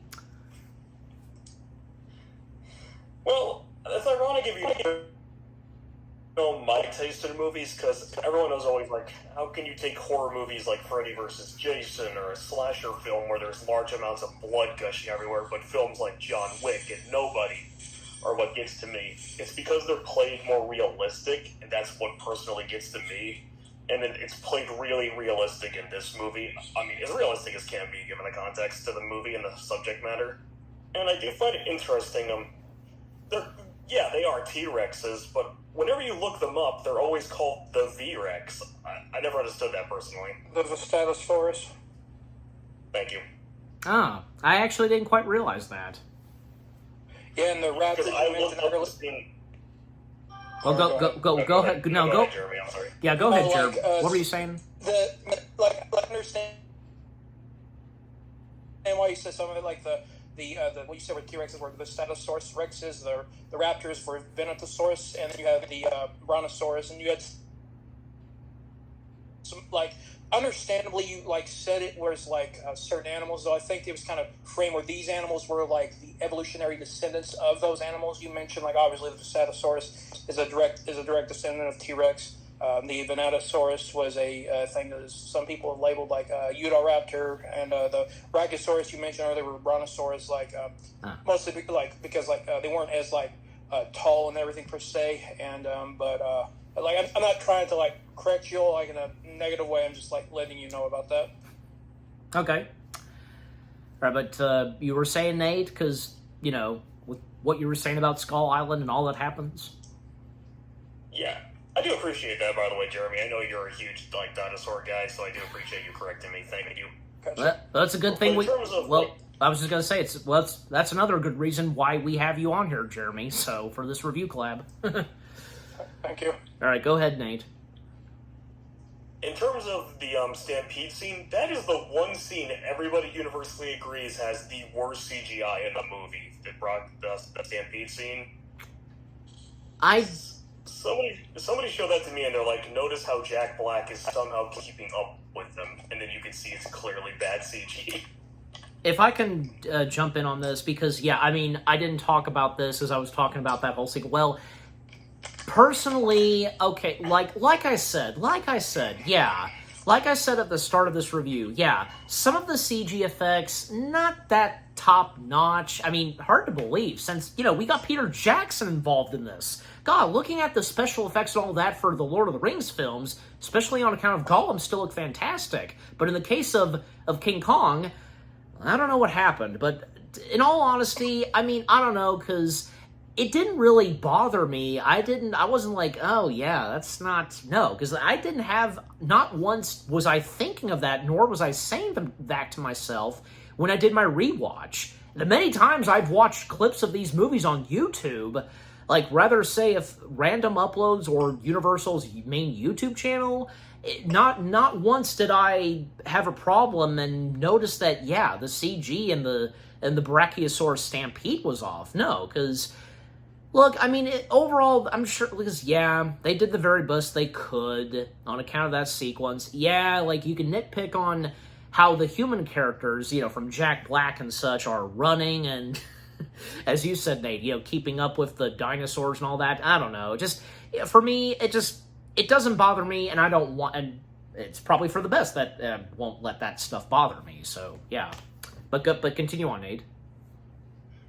To answer your question, like, as to how with Peter Jackson involved, the effects look this bad, I actually, during that segment, looked up the budgets, because I wondered if it was a budget restriction, like a difference between the King Kong film and the Lord of the Rings movies. King Kong had a $207 million budget, and Lord of the Rings had, like, just over $90 million for all of them. Yeah, obviously it would. I could tell that, for Lord of the Rings, it definitely had a big one, so... King Kong had more of a budget than the Lord of the Rings films, actually. That's what I found surprising. Oh, okay. Right. Yeah. That's what I was saying, like, King Kong had a $207 million budget, while both Fellowship of the Ring and Two Towers had only, like, a $94 million budget. Well, what's say on Return of the King, then? So, I'm looking it up right now on IMDb, because I'm actually curious, because I wondered if that was the reason it was so bad, was just the different... And Return of the King had a all of them had $94 million budgets. Well, because they were all three of them were being done at the same, back to back and such. So one after the next. Yep. All right. The $94 million budget film looked better than the $207 million sometimes. All right, but Nate, back on point, because anything else you have to say? Anything else? It's okay, but anything else you have to say about with all that happens on Skull Island and so on? The action still holds up, even if the effects are hit or miss at points. I think the action scenes still hold up really good. It definitely gets your adrenaline going. Definitely has very fast and sleek moving action scenes, because that's what I think CGI is really good for, is making very sleek action scenes. Spider-Man 2 was at the time pushing the envelope for what CGI could be used for fight scenes. Do we even need to talk about the incredible train chase? Mm-hmm. Or golly, talk about, like, say, what Revenge of the Sith had. Good God. Like that I being think Revenge of the Sith came out like right after this movie, didn't it? No, it came out. No, King Kong came out very late that year. Revenge of the Sith. Well, obviously, Revenge of the Sith came out in May. But two other biggies actually. Because here's the thing: since we're talking about visual effects and all that, because to take a moment to still talk about the visual effects, because I mean, from say King Kong, The Chronicles of Narnia, The Lion, the Witch, and the Wardrobe, and Steven Spielberg's remake of War of the Worlds, like. War of the Worlds. Yeah, those were the three biggies, and those that got the Oscar nominations, and King Kong winning. Because those films that came out that year, they had some really good, fantastic CG and visual effects. Maybe not for every single shot, but still, they were pretty top-notch. Because I mean... put Narnia number one. What's that now? I put Narnia number one, honestly. Yeah, me too. All right. Yeah, I can understand. I can understand that. That's for reasons I'll explain another time. Sorry. Okay. By the way, because let me ask you guys, do you feel as though that maybe King Kong could have gotten a Best Picture nomination? That's very tough with all the other films that came out that year. I mean, if for me personally, maybe, but in the end, it didn't get that nomination. But, it would have been nice, because, just like the love and craft that was put into King Kong, maybe possibly it could have, but, it just didn't. Maybe for the best, but, look, overall, overall, the nominations it got, and it won 3, that was pretty good, and it makes sense for what they got nominated for, and winning those 3 Oscars. So now I think what did win Best Picture now that you mentioned it? Yeah, and also I think it would have been also nice if maybe Jackson could have gotten a nomination for Best Director, because come on, Jackson, you can tell it's obvious that he was putting all of his love and effort into this project. This being a dream come true of his, it says it all right here. But that too, he didn't get nomination for that. But hey, he had already gotten a buttload of awards for the Lord of the Rings trilogy, so he was good right there. So, all right, but back on point, because anything else you've got to say about anything else you've got left to say about Skull Island, Nate? Then we'll turn over to Jeremy. I'm going to say this as a general note on the whole film, since this is a main thing with Skull Island segment in particular. Mm-hmm. I have heard a lot of people complain about the length of this movie and saying that it takes too long to get to King Kong himself. And it's following the rule of Jaws, where you wait the first hour or so to build up the monster. I personally don't mind it, as I think it's good build-up. Yeah, but good, I have heard that as a constant complaint. Yeah, I'd say that's a good comparison. We sometimes have to build up to those sort of things for a right reason. And sometimes, in the case of Jaws, they can work. And it all depends. So, but I think, you make a good point on that, but... Alright, but I think by this point, Jeremy, try not to go into full, long talk. Just try to keep it as short as best you can. No hard feelings on what you said earlier, but just, we now turn over to you, Jeremy. Yeah, Skull Island presents, like I said before, like a land that time forgot. Like we see the way a world where a part of the world where the events of history across the planet didn't seem to take place, because we have the descendants of various prehistoric animals living and across this island. Everything obviously. Kong being as some have specified, a descendant of possibly Gigantopithecus and everything. Yeah. Of course, you have the Vistatosaurus Rex being a descendant of the T-Rex and everything, and we see the way that this environment has shaped and everything. I do agree with y'all. The building up was important, because we needed to see this environment firsthand. We needed to see how even everything from the just the way the earth and the jungle was shaped, all the various animals and other life forms that exist there, and how this fierce yet almost, well, not almost, but like how this ecosystem has like continued to thrive throughout millions of years and everything, and it like presents the way how like what nature can do and like can shape when like almost really left to its own devices and everything, and the sense of yeah, go ahead. Life finds a way. Yeah, And, that's very true, to quote Ian Malcolm. Though No, it's Luther Hammond. Okay. Was that the? No, it is. Malcolm. No, it is. No, it is Ian Malcolm that says that. Yeah, he was the one I that talked apologize. about. I'm sorry. It's okay, this is a bit of a maybe this is a nitpick on my part, but one thing I mentioned earlier about scene that I'm a bit iffy about was the scene involving Kong versus the three, as they're called, Stegosaurus Rexes or V-Rexes. Maybe this is.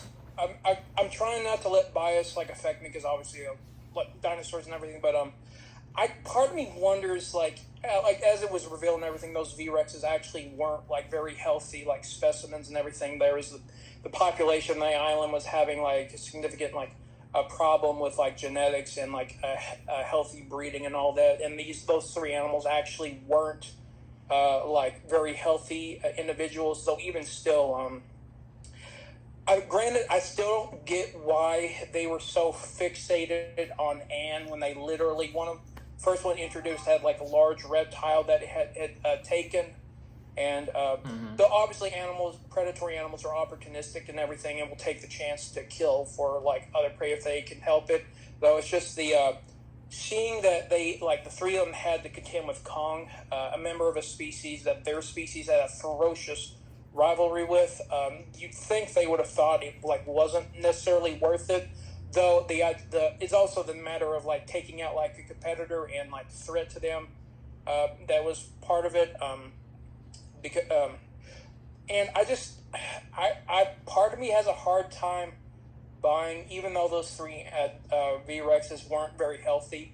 It's kind of hard for me to like grasp that Kong was able to beat all three of them, especially when he had to balance like Anne around and everything, even though the three V-Rexes were just trying to kill and eat her. But I mean, it's like no disrespect to Kong or like great apes in general. It's just like it's like sort of like comparing like gorillas in Africa and everything. Like they are sometimes like hunted by leopards and everything, and there's only been like a few. Like there was one report where a gorilla did kill the leopard in question that hunted it, though the leopard killed it in return. But like full-grown gorillas are hunted by like leopards solo, and are more than often not like killed or like severely maimed and everything. And like there's this one scene, like one report I heard about a zoo where a leopard and a gorilla got into a vicious fight, and the leopard ended up winning. So it's like kind of wondering like how how an animal like, even though obviously Kong would have greater musculature and like a density of his hide and everything than like obviously a normal gorilla, but like some of their genetic makeup and the way that they're physically built and everything would be similar. Because like humans, like our skin does not like fold and everything like say like a dog or a cat does. So However, Go ahead, Nate. sorry, Kong though does have the speed, experience, and the fact that he's more able to utilize his terrain controlling the battlefield. I'm sorry to cut you off there. No, I get like Kong obviously had like agility, intelligence, creative like strategy and whatnot all over the V-Rexes. Though the Rexes weren't. I won't say they're stupid either. Like because like there's a whole underestimation. Let's call it questionable, if anything. Yeah. But, All right, and Jeremy, just try to wrap things up some, okay? Because you know, so, we of course want to continue on. So yeah, like the V-Rexes multiple times like chomped down on Kong, and I'm wondering how the hell did his bones not like break from that force? Because like even though those animals were as I said, were weaker than normal, like the bite of a T-Rex or like in this case of a Stegosaurus, which is even bigger, is like probably enough to like shatter and crush steel and everything. So, but like as you said, like Nate, this Kong has probably had like tons of experience, like dealing with these animals and everything. Is just taking 3 of them on at once is still questionable in my opinion. But I'm not saying I wanted him to lose. I'm just like trying to like say, based off like the reality and whatnot, and based off how these animals are designed and whatnot through nature and everything, it's still kind of questionable that he won that fight in my opinion. Yeah, we're not trying to silence you, Jeremy. Honestly, we're not. We got a lot of movie to cover still. Yes. No, I gotcha. That's just one of my biggest scenes I have a issue with. All right. There we go. So, all right. Now, continuing on. So, to speed things up some, yeah, because, well, with what happens next, yeah, by this point, and yeah, after the remaining survivors, you know, from Jack, Carl, and such, yeah, they made it out of there, and, well, Jack, he's not giving up. He is still determined to rescue Anne, and, yeah, by this point, he actually goes off on his own, entering in Kong's territory, and, well, I mean, Carl and the others, they will remain behind while he goes to go save Anne himself. And, well, by this point, Carl has something else planned up his sleeves. Now that he lost the footage, all that work, and yep, the movie he was planning to film is gone forever, well, now he's considering on something that has to do with Kong himself. But, in the meantime, Jack, whom would make his way through Kong's territory, and where he would find the sleeping King Kong, and he would find Anne, whom is asleep in one of Kong's hands. Jack gets her to wake up. She's, you know, relieved and happy to see, and surprised to see that he's there. You know, having her quietly approach him, and right as they lock hands, well, Kong wakes up, and yep, all hell breaks loose. Even the bats, there were these bats that reside on Skull Island, they awake and they emerge and they attack Kong. And at one point, this would lead to where Anne gets out of Kong's clutches, and Jack and Anne, they try to escape and make their way out of there. But, you know, Kong preventing that from happening up until when, say, yeah, Jack and Anne, they would fly on one of the bats, and they would get out of there. Kong just in a rage of upsetment, and that Anne has left him and all that, and letting out a mighty Kong roar, then, yeah, they would make their way back to where the wall is, and, well, by this point, Carl, he's attempting, and he managed to talk to the captain and the others that they can capture and bring back with them King Kong himself, yeah. So that's what they basically do now. They had set up their traps, they wait on Carl's signal to capture Kong, and right as Jack and Anne show back up, and yeah, by that point, because Kong, he followed them, and yeah, Kong now about to wander into Carl and the others, their trap, and yeah, they so far managed to trap Kong pretty well, but the more Kong rages and all that, and seeing Anne, and Anne's not wanting anything bad happen to Kong, but, you know, they try to get her out of there so they don't have to view her, for her to view what they're doing to Kong. But yeah, this rages Kong. He would get out of their traps and unleash mayhem, break the village, parts of the village, and this gas that they use, like from these bottles and such, it actually comes in handy where it will actually put Kong to sleep. They launch a few of them at him, but it really is having no effect. And the further they try to escape, try to get on the boats, make their way back to the main ship, well, yeah, Kong's still in pursuit, breaking one of the boats, and them flying into the water, and just overall, Carl, he manages to take down Kong by using the last container of that stuff where it'll conk him out and all that, and which it does so. Kong finally is affected by that stuff, and he passes out in a deep sleep. for now. And this does upset Anne, and Carl making this announcement that whom they've captured, and labeling King Kong as the Eight Mighty, do you guys remember how it specifically goes? The eighth, Eighth wonder of the world, I think. Say it again, Jeremy? Yeah, you're right. The eighth wonder of the world, I think. Thank you. The eighth wonder of the world. That's right. Yeah, it almost slipped out of my head. Thank you. But yeah, they've now captured Kong, and to turn over to you guys, any comments and all that to say on, the climax of Skull Island and where they attempt to capture Kong, and eventually they would do so? Ironically, this is the part of the movie I remember the least. Ironically, I know, but... Same. Okay. It's,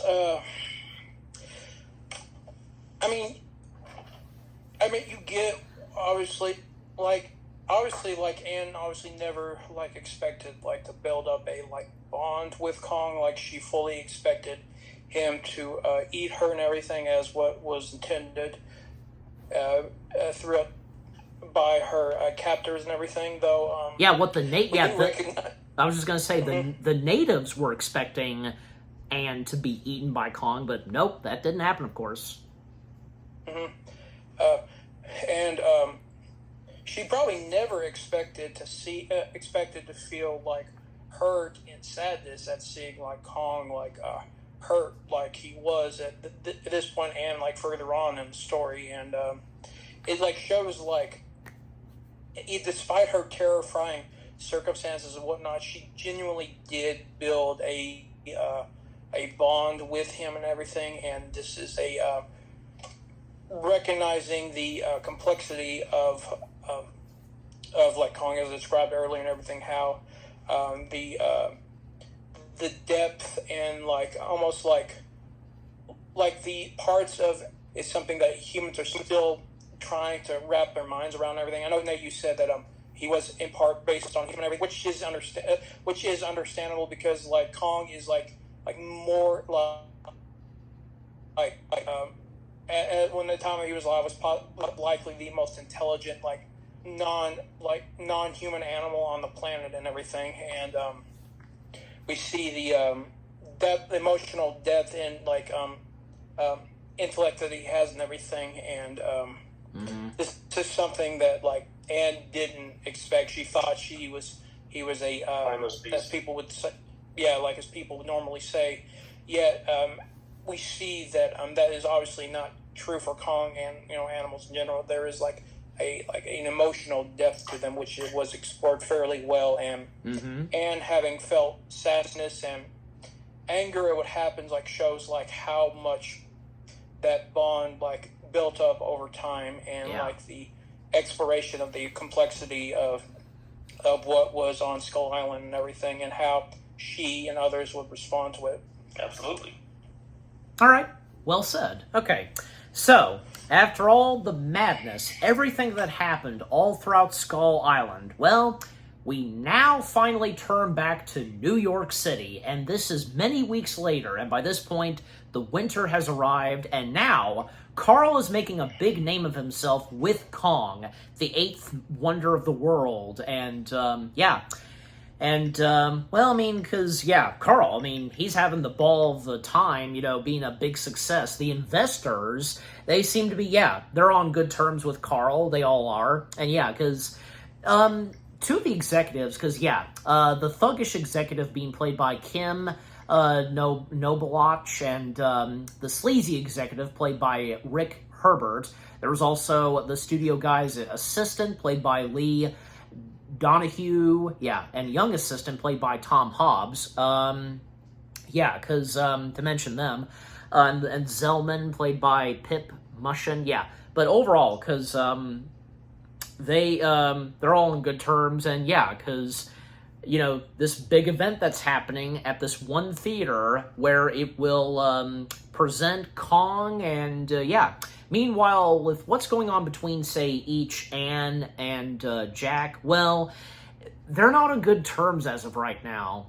especially after what happened on Skull Island with what they did to Kong. I mean, Jack, of course, had no involvement, but, right now, just Anne, she doesn't care. And, well, that play that Jack wrote specifically for Anne, I mean, yeah, it does proceed as, yeah. But some of the dialogue that is spoken by one of the cast members, it's reminding Jack of his mistake of, not really showing his passion, care, and all that, with what specifically goes on there. And Jack, he leaves the play, and, well, for Anne, I mean, she got a new gig, performing at a different stage. I mean, it's a good thing she got that, but still, there's a lot going through her head just, yeah, for understandable reasons. But yeah, the big event happens where, yep, everybody attends,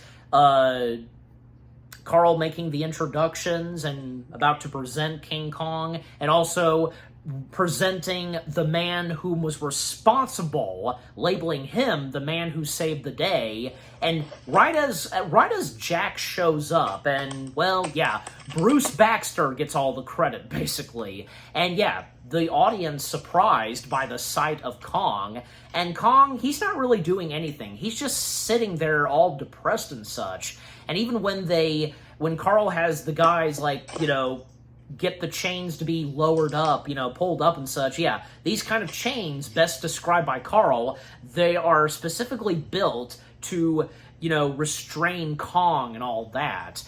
And, well, a show proceeds, the reenactment of what happened on Skull Island, supposedly, yeah. And Bruce Baxter acting as the hero, actors playing the natives, and basically in that same kind of getup as they were in the 1930s film, yeah. Love the callback. Yeah, exactly, there you go. And the lady who plays the part of the damsel in distress, and King Kong actually kind of lightens up a bit, thinking that it is Anne, but nope, it's just a simple actress playing the part of the damsel. Even letting out a fake scream. But, oh boy, when she actually lets out a gut-wrenching scream, oh yeah, but yeah. And slowly but surely, things would get intense. Even when the press shows up, they flash the pictures and all that, flash photography, which, yeah, does trigger Kong, and the more it gets intenseful. And Carl, he thinks that it's fantastic, let him roar and all that. And the audience, they think it's a part of the act. Jack, he knows that this is not going to look that great, and he's trying to get the people to leave, but they're not going anywhere, and one of them saying, "You're not getting my seat, buddy, get your own." But yeah, then eventually Kong would be in a complete rage. He would break one of the bars, and yeah, for, being caged, cuffed and such, and he would snatch the actress, and yeah, that's when things would get intense. He would toss her aside, literally across the theater room, and he would break the other part of the cuffs, and yep, he would then lunge, and he would actually crush one of the audience members, and breaking the chairs and all that. And even Bruce, he fled right before all hell broke loose, and that's the last we see of Bruce. Yeah, well, sayonara, you coward. And then the intention would turn to Kong and Jack. Kong recognizes Jack, and he's not thrilled to see the sight of Jack. And he was almost about to attack Jack, but Jack got out of there just in time. Then King Kong, he breaks through the theater building. Now everybody in New York is seeing the sight of King Kong himself. Everybody just running around, panicking and screaming, cars ramming into one another. Kong, I mean, he's not really doing that much. All he's doing right now is trying to search for Anne, and even snatching 3 or 4 ladies who are blondes, and yeah, neither of them are Anne. Anne herself would actually leave the theater that she was performing at, and discovering what's happening, and, well, all she can do, and, well, she knows what to do. Go to Kong himself, and even at one point, Jack, he tries to get the attention of Kong. He does so. He gets in a taxi. The taxi driver ditched him. Now Jack's behind the wheel, getting Kong's attention to follow him, chase him down, and yeah. And not to mention that the army is on their way to take on Kong, but after all hell breaking loose outside of New York, eventually it would settle down when Anne shows up. Yeah, a nice little reunion between both of them. And, okay, but before we get to the ice skating part, because with what I talked about so far, now we turn over to you guys, because with what I talked about before the ice skating part, what say you? You want to go, Jeremy? Okay. Yeah, there's a lot to, I guess you could say, process with the scenes up involving Kong in New York up to the point you were discussing. The like you just it's like this is like it's just like I mean you just feel like so like bad for Kong and everything. Like it's like he was like taken from his home and everything, like held captive and whatnot. Like the only like genuine like bond he had with anybody probably in a very long time is like was like ripped away from him and everything. So he's like, as you said, he's depressed. He's like he like almost like he's like lost hope and everything or whatnot, if you could call it that. And Pretty it much. also speaks to go ahead. No, I was acknowledging, and I said pretty much, yeah, with what you said. Oh, sorry, I thought you did. It also speaks, yeah, it also speaks to Jack Black's character Carl. Like it speaks to like how much he was willing to do to basically like reignite his career and everything. Like you saw him like continuing to like almost like at points like sort of disregard danger and the for like the surroundings and people and whatnot, and it was a and then we get to see like the almost like the really the epitome of it with this part. Like it's it's also because he underestimates like Kong and everything. It's like the chains and everything that is used to like keep him bound up and everything. He's like certain that they'll hold him and everything, and it would have held him if like Kong like had it like is like the whole the actress scene and whatnot. Like if that hadn't happened, I imagine Kong may have just like stayed there in that like same mental state.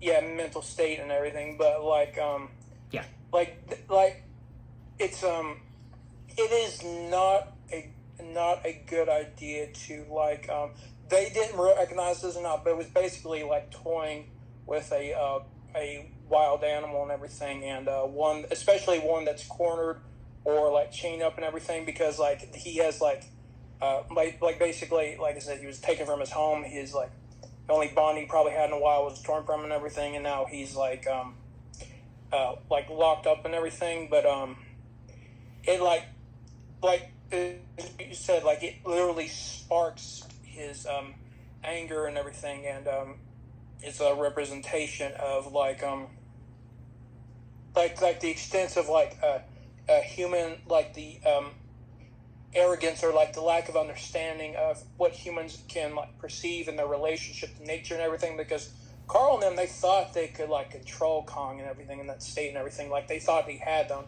and they thought like everything would go fine and everything. The chains would hold. Like nothing that they would show in that would like spark anything at all, because they like underestimated or like didn't really perceive his intelligence and emotional depth and everything. And he just lost it. I mean, that's what that like you imagine what a human would do in that scenario, let alone an animal who is he's in an environment he does not understand at all. There's so many lights and sounds and smells he doesn't recognize. There's so many of these little creatures that look like the ones who like attacked him and everything. So he's just perceiving everything as unknown and as a threat, and that is not a good combination for like almost like really any, let alone a 25-foot descendants of a T-Rex on I its think own. you pretty much summed up everything I was going to say right there. Just it's the literal metaphor of the big dog will fight when you rattle his cage, except it's a 20-story gorilla in this case, which I find honestly more terrifying than a big dog. Well, obviously, I meant no disrespect to dogs. I literally have nothing I can add to that. That was just perfect, and he's touched everything I was going to touch. Okay. All right, but moving on, because, yeah. All right, now we come to the moment where, yeah, because, both Anne and Kong, they do have a bit of fun, and, yeah, because when they're at that ice skating rink, and, just Kong just slipping around, and, Anne, she finds this, fun and funny, and even Kong does. He's laughing, too. Now, I don't know about you guys, but, for me personally, and, having done my rewatch, I mean, there's really nothing wrong with that sequence in general, because, of course, granted, yeah, because we hadn't seen that in any of the other Kong films, even say on account of the 1933 film. I think especially since, yeah, because, the way Kong treats Anne in the original, very different than, say, this one. But, yeah. Okay, when you think about it, because after so much that happened, Kong went on a rampage, caused mayhem in New York, we get a moment where, everything's peace and quiet for a little bit, okay? I think that's kind of nice we get something like that. We always, once in a while, need to have something like that, right? Because when after, say, something crazy, hell broke loose, all that, we need a quiet and peaceful and positive note, just, yeah. And this being a good example, just despite, how you guys feel and others, maybe some of you viewers feel about this, I'm just simply saying, with the comments I just now made and how I personally feel about it, that's just me. But overall, nothing really wrong with this sequence, and it's a nice moment, and accompanied with the music and score that's played and such, yeah. All right, but yeah, okay, so now turning it over to you guys, because you already made the few comments, but just go ahead. Anything else you've got to say?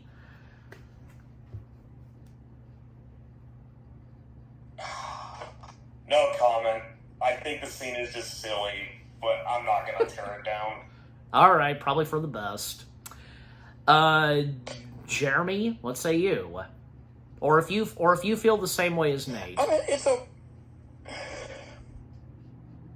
in other words, if you don't want to go... it's okay. It's not like a scene that... it's like a scene where I think was unfortunately, the calm before the storm and everything. We get to see Kong and Anne again, bonding and everything, having that, nice moment between them, as you see, them, reuniting and then, having that happy moment together and everything. Mm-hmm. Okay. All right. But after all that, because, yeah, then hell would break loose once again when the army shows... that's about it. All right, but as I was saying, after that, all hell breaks loose when, the army shows up and they pretty much blow part of that ice skating rink. And, to still speed things up some, because, we would slowly but surely make our way to the moment we've been waiting for. And that's another iconic moment to come from this film. It's been in the many posters and such for King Kong and such. We know this sequence very well, where King Kong would make his way to the Empire State Building, because as dawn approaches, the sun rises next morning, and King Kong still fleeing from those that are trying to take him down. And, then when it would come to, say, the planes stepping in, and, Kong climbing his way up to the Empire State Building, still trying to protect Anne, putting her in places on the Empire State Building, and Jack still determined to go and save and fetch Anne and all that. Even he had to fight his way into the Empire State Building, kicking one of the soldiers, risking his own life to get in one of the elevators and to go way up top to the Empire State Building. But just that everything that happens up towards the end of the film where, yeah, the moment arrives where Kong is on the Empire State Building.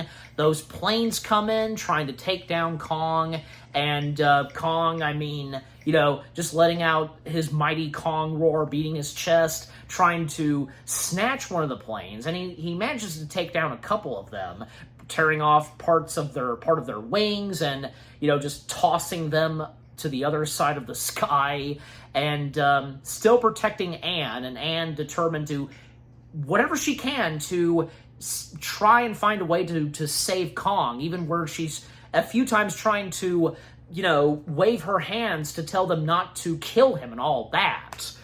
And yeah, just the more they fire upon Kong, he's getting weaker. The many gun bullets, like, yeah, from the planes that he's taking, just, yeah, he's down to his last stand, and yeah, he's pretty much not going to make it.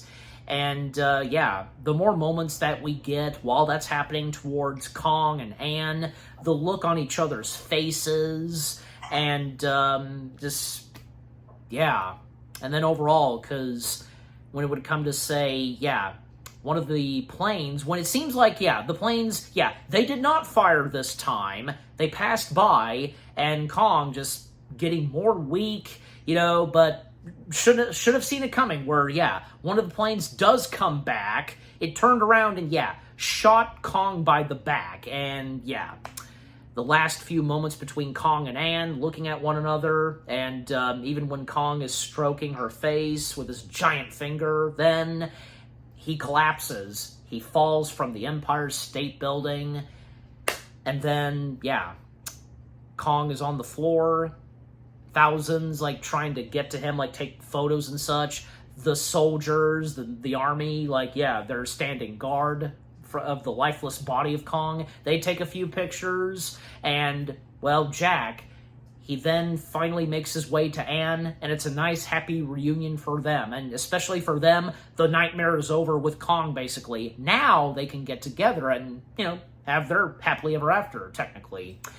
And, well, then we would once again see Carl witnessing the aftermath, and the last we saw of him was, yeah, you know, at the theater when he knew that he lost, because you can see the look on his face and how devastated he was, like as if he were hoping that everything would turn out great, but nope, it didn't. And yeah, because him witnessing the lifeless body of Kong and a couple of people making a few comments and about the airplanes taking him down, and just like in the original, Carl delivering the last lines of the movie, it wasn't the airplanes, it was beauty killed the beast. By the way, fun fact, originally, those last lines were to be delivered by a cameo of the late Fay Wray, the original Ann Darrow from the 1933 film. I mean, she was active. She was present at times on set of King Kong. I do recall and seen some of the behind-the-scenes footage with, say, her, Peter Jackson, and Naomi Watts. So she at one point was supposed to film a cameo delivering those lines, but sadly she passed away, never got a chance to film her cameo, and at the last minute, and when it came up to filming that scene, it was Carl, whom, like in the original, who said those lines. Yeah, he delivered it.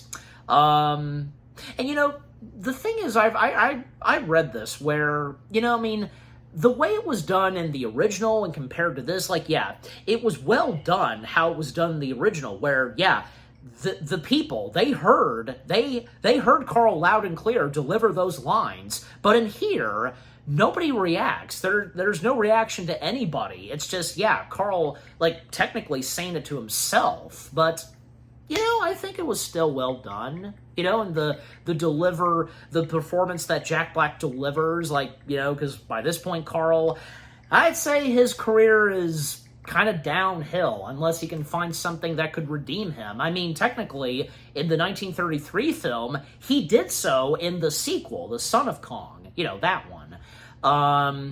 But yeah, what a heck of a way for this movie to end off, as it did in the original ones, where, yeah, Kong, he sadly dies, and boom, that's how the movie ends, I tell you. All right, but turning back over to you guys, because with the whole climax, Kong making his way to the Empire State Building, everything that I've talked about, what say you? I'll lead off on this one. Okay, go ahead. You know Kong isn't going to make it, but you really honestly feel yourself rooting for him during the climax. It's like, you know, going into the movie, if they're going to do a faithful remake, they're not going to change his fate. You can't help but be hopeful, though, honestly, when you watch that scene as a whole. Fun fact, I remember, actually, my older sister saw this film in theaters. I was too young to watch it. My parents wouldn't let me when it first came out. Oh. But one thing my sister said when she came back from a date, because her boyfriend took her to this movie, they're like, how was the movie? And my sister just said, he died again. Like, not surprising. Okay. It's like, yeah, be honest with me, guys. Aren't you rooting for him to somehow make it through this? Yeah. Yeah. But I mean, And overall... in terms of... No, I was about to say, because overall, because yeah, that whole final climax and all that with the airplanes against King Kong, everything that's happening on the Empire State Building, like anything else you got to say, Nate? I wonder how that call would have gone into the federal government after all that happened. Yeah, if it wasn't... Excuse me, Mr. President, we have a situation in New York. What's the situation? Giant gorilla. Nah, deal with it. Well, obviously, I'm sure in the movie we don't acknowledge it. I'm sure that, yeah, off camera in the movie, the president was alerted, so... Is it bad that I've got a hilarious image in my head of FDR in his wheelchair just hearing this news, just having the most confused look on his face? Maybe. He's like, that's not the weirdest thing I've had to deal with today in the 30s. Okay, but back on... I get back on point, like, and the ending line, Beauty That Killed the Beast, I will say, like, to that point, it would have been nice for the cameo, but I actually think it works the way he whispers the line as opposed to say it out loud. Like he's reconciling with himself. It's almost like a what have I done moment. Yes, there you go. That's perfect, and that makes sense. That's basically what's going through his head, and we can see the look in his face. Just, yeah, because he let the filmmaking and all that stuff get to him. Now he feels guilty. So, I mean, yeah, that's a nice detail there. Because if he said it out loud, be honest, it would have felt like he was phoning in the line. Like it's hammering the message of the movie. But here, it's very subtle, and you actually have to think about it. Like, the way I just put it is, I realized after a while, like, actually, Eli, after you put it with the way he said that line, I actually was thinking about that while you were making your point, and I'm like, that actually might be what he's doing, actually. Okay. That's the good thing about a scene like that, is you can have many different interpretations of it. I could be completely wrong, but that's True. how I view that moment. And how they're done in a specific way, you know, difference and all that. Okay, but, alright, Jeremy, we'll now turn over to you, because the whole, you know, with what you have to say about the whole climax, the Empire State Building, everything that I've talked about, and on account of what Nate said, yeah, well, what say you? Yeah, it's a impactful and tragic, like, set of events. We see, like I said before, Kong is in an environment he has no understanding of. Not only is he angry, but he's probably terrified as well, and that's something he's not used to. And that's like that probably just that makes the situation all the worse. And here he is just trying to not only survive, but protect Anne and everything, because he obviously probably just wants to go home, but he doesn't want to lose her like he did earlier. And we have those tender moments between him and her and everything, and it's his, like as Nate said, like his like and you said like on his like last stand in the Empire State Building, like yeah, even though he's like no longer in like his home domain and everything, and he's like unfamiliar, and he's like surrounded by this like danger he has no understanding of, he isn't backing down. He's literally showing that like strength and ferocity that has carried him on through his life and everything. And obviously, while he doesn't make it, like he does not go down without a fight. He takes out a few of those planes and everything, and he lives up to that reputation of that that people knew about, heard about, and came to know him and everything. Like it's not it's like I said, the cornered animal thing is just even more like extreme here. Like he is literally out of his element. He has like very little. He has no room to maneuver. He has no understanding of the environment and everything. He's facing something he has never seen before, and this time he does not have the advantage of mobility. He doesn't have the advantage of speed. He doesn't have the. I mean, he's still intelligent and everything, but unfortunately, when it comes to like they have him outgunned. Yeah, literally. Yeah. But it's a representation of like the whole Last Stand, and like willing to go down, standing and fighting and everything. It's like he's like with his. Yeah, you see, like he may not seem to be afraid and everything, but I get the sense that like even the most powerful and ferocious animals and everything do feel fear. Obviously, it's just a part of like nature and everything, and it speaks to the character of Kong that he is like almost like even though he is afraid, he does not show it at all. He just has that same like presence and like intensity that he lived with throughout his life and everything, and it just makes it sad to see that this magnificent creature dies in a way that is like that he did not deserve and everything, and like it's almost romantically tragic. Yeah, and the way people around like Carl and everything talk about it, and then Carl, like you said, like it was Beauty that killed the Beast thing. Is like I think it's not only because like he recognizes like in disbelief what happened, but he sees that this animal that they all thought was like vicious, mindless, and whatnot, and was willing to destroy everything in its path. It literally died to protect someone. Yeah, it's a that like emotional like connection and protectiveness that Kong had for Anne and everything, that he put himself in danger more than once, and here it just sadly like ended with him like losing his life and everything, and it's it speaks to the tragedy of like when people don't understand like certain like aspects of life and everything, it can lead to sometimes unfortunately like destruction and everything, because like Kong, I can't remember if this is true or not, but I think Kong was like the last of his species. Like he was the last one. Yeah. Never clarified, I don't think. But like I think I was just gonna say I think it's kind of obvious, and I think there's some hints, since we can see in his territory, his cave, that there are skeleton remains of his species. So it's and it's like that's if he is the last of his species, that's just like his like not only is his bloodline gone, but his whole species is gone. Like unless there's some Jurassic Park shenanigans that happen or whatnot, but like that's an animal that will possibly never be seen on Earth again, and like that's they literally caused an extinction of the species earlier than maybe what was in nature intended and everything, and it just like washes over you like the horror and tragedy of that, because because Kong was being true to his nature, and not only being ferocious like how to put it, like the blanking on it.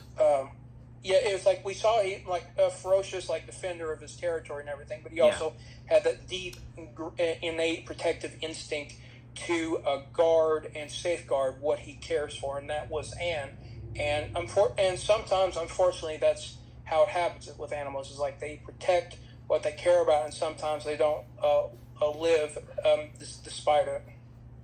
Mm-hmm. Yeah.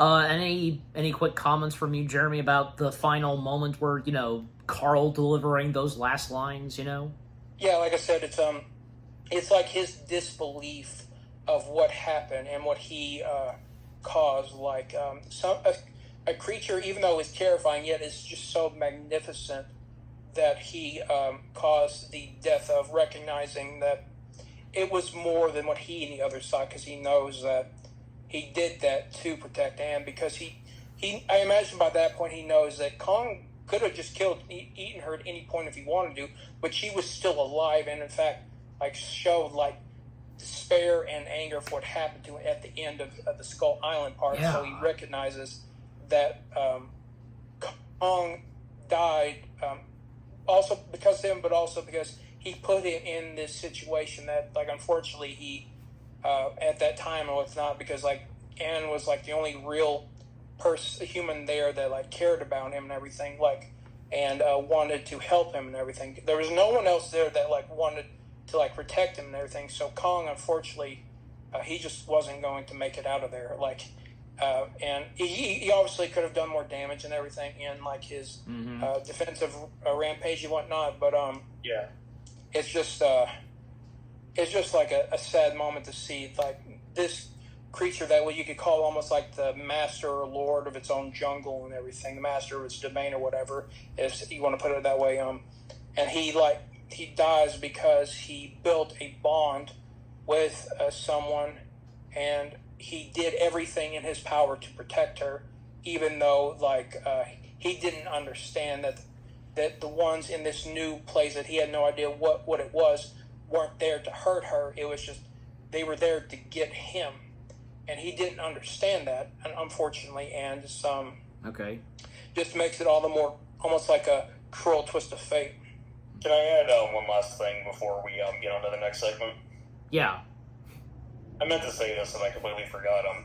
The climax of King Kong is ingrained into our culture. Like, if you even ask somebody who's never seen the movie, they know about the climax, the image of King Kong on the... Ironically, one version, it was the Twin Towers. Yes, and that was, as I mentioned very early on, the 1976 version. Yeah, and just, like I said, if you ask anybody who's never even seen the movie, that's the image. In fact, it's even led to some very funny parodies in both movies and television. One of the funniest ones I've ever seen personally was a Family Guy parody, where the situation was reversed, actually. I think I know what you're talking about. Yeah, that was funny. The evil monkey got kidnapped by the Hannah Montana robot. Yes, that one. Yes, I've seen. Quagmire had to get into a biplane to save him. Yeah, I've seen that episode. Yeah, that was pretty funny.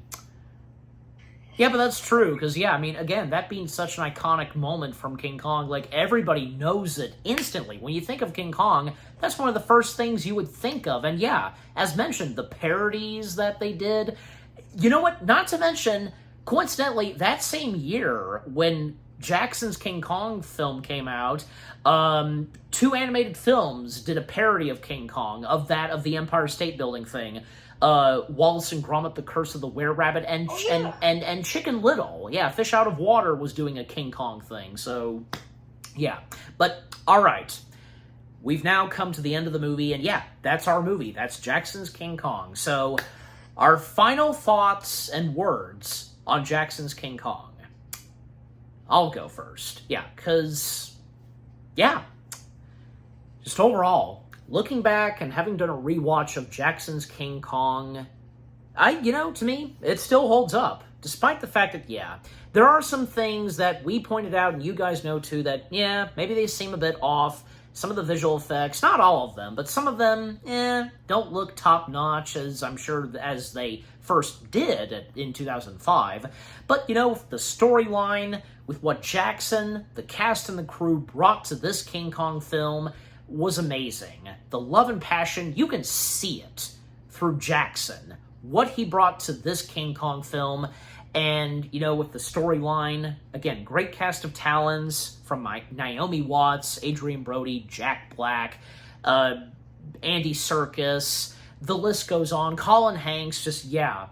Good visuals, bringing Kong to life, the way Skull Island is portrayed specifically in this, a dangerous island to step foot on, the natives, the authentic look and setting of New York in the Depression era, the way it looks and the cinematography, and My bad, because I said the music and score being done by the same guy from Lord of the Rings, Howard Shore. No, James Newton Howard. My mistake.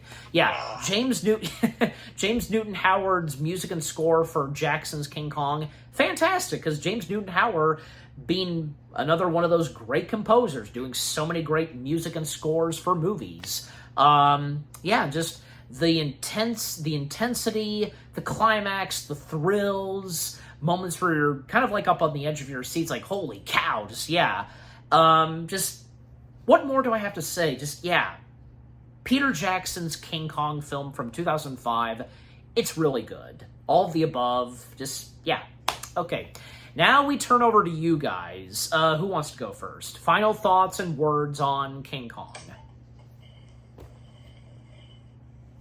You have the floor, Jeremy. And don't go into full, like a full speech. Just do the best you can. Offense. Gotcha. No offense. No offense, Jeremy. Just saying, because Yeah, there's like despite some of my nitpicks and everything with this movie, I think that it still has like a lot that goes into it and everything. Like, Peter Jackson's like passion that he put into this, and really like makes this really like still well defined and written and everything. Because given like we said earlier, like this was his passion project and everything. It was like something he wanted to put as much like of his heart and soul into. So that speaks to the not the intended quality, but also like the spirit of like what the story represents, even just to like its creator and everything, and like that translates to how much we recognize with like the writing, the acting, the special effects, and just the overall messaging and everything of it. And I think that, like I said before, like it's like the 2005 King Kong still isn't my favorite representation of Kong. I mean, that's still like the MonsterVerse one, though. Like the 2005 is still good. It's two completely different animals. Oh no, I'm like saying like the different incarnations and everything. Yeah. I think that this movie was definitely well done, and that I think Jackson will say like Jackson and all the others who worked on this movie really gave it their all for what they wanted to create with its story. All right, well, we'll stop it right there, because, yeah, well said, Jeremy. Okay, now you're last, Nate. I am going to sum up my opinion of this movie with 4 iconic words that I am, full disclosure, ripping from another great movie, but I do not care at this point. Okay. Long live the king. I see where you went there. Nice. Okay. And that's all you got to say? You both just summed it up perfectly, and all I can say again is long live the king, because the king will live on. Indeed. Yep. All right. So, yeah.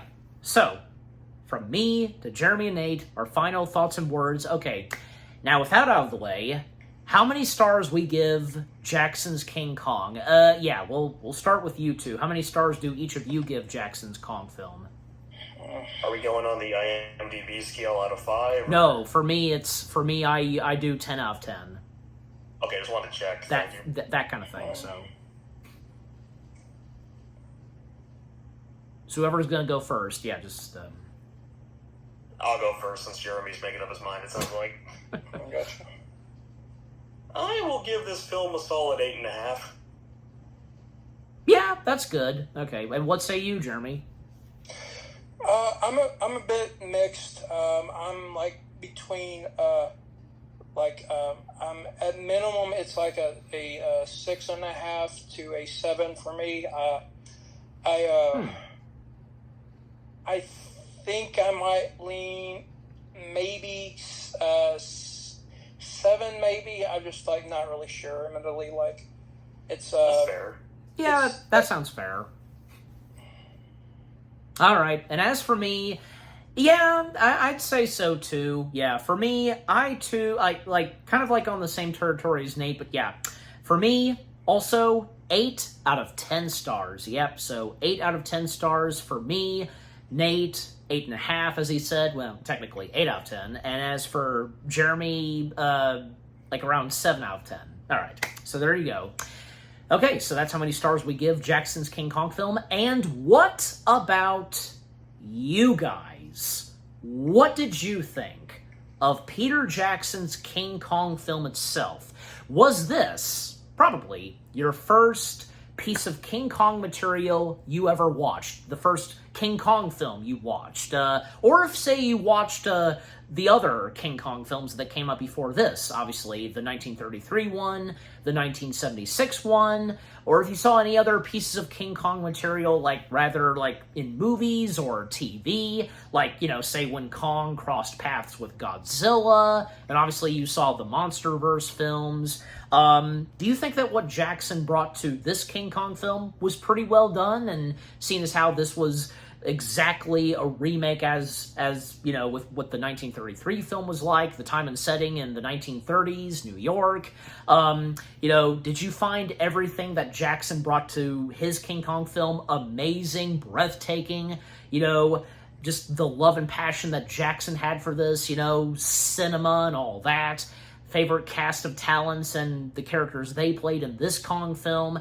Favorite sequences, lines, moments, anything that happens in, say, New York or Skull Island. Is it one of your top favorite films of Jackson's? Your top favorite King Kong films? Just, yeah, overall. What do you think of Peter Jackson's King Kong film itself? With what all me and Nate and Jeremy had to say. Also, if you saw this in theaters by any chance, or if you saw it when it came out on DVD and such, again, with what all three of us had to say, yeah. What did you think of our review? And just, yeah, leave comments and give this review video a like as always. And so, guys, with all that being said, thank you very much for watching. We hope you guys enjoyed our review of Peter Jackson's King Kong film. More review videos are coming your way. They're going to be awesome. Keep looking forward, and we will see you guys in the next video / review. And gentlemen, it's been a great pleasure having you be a part of this 3-person review collab of Jackson's King Kong. Yeah, this was a lot of fun.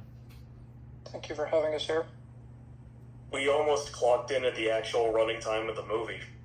Almost, yeah. All right, and any last words from each of you? Say goodbye.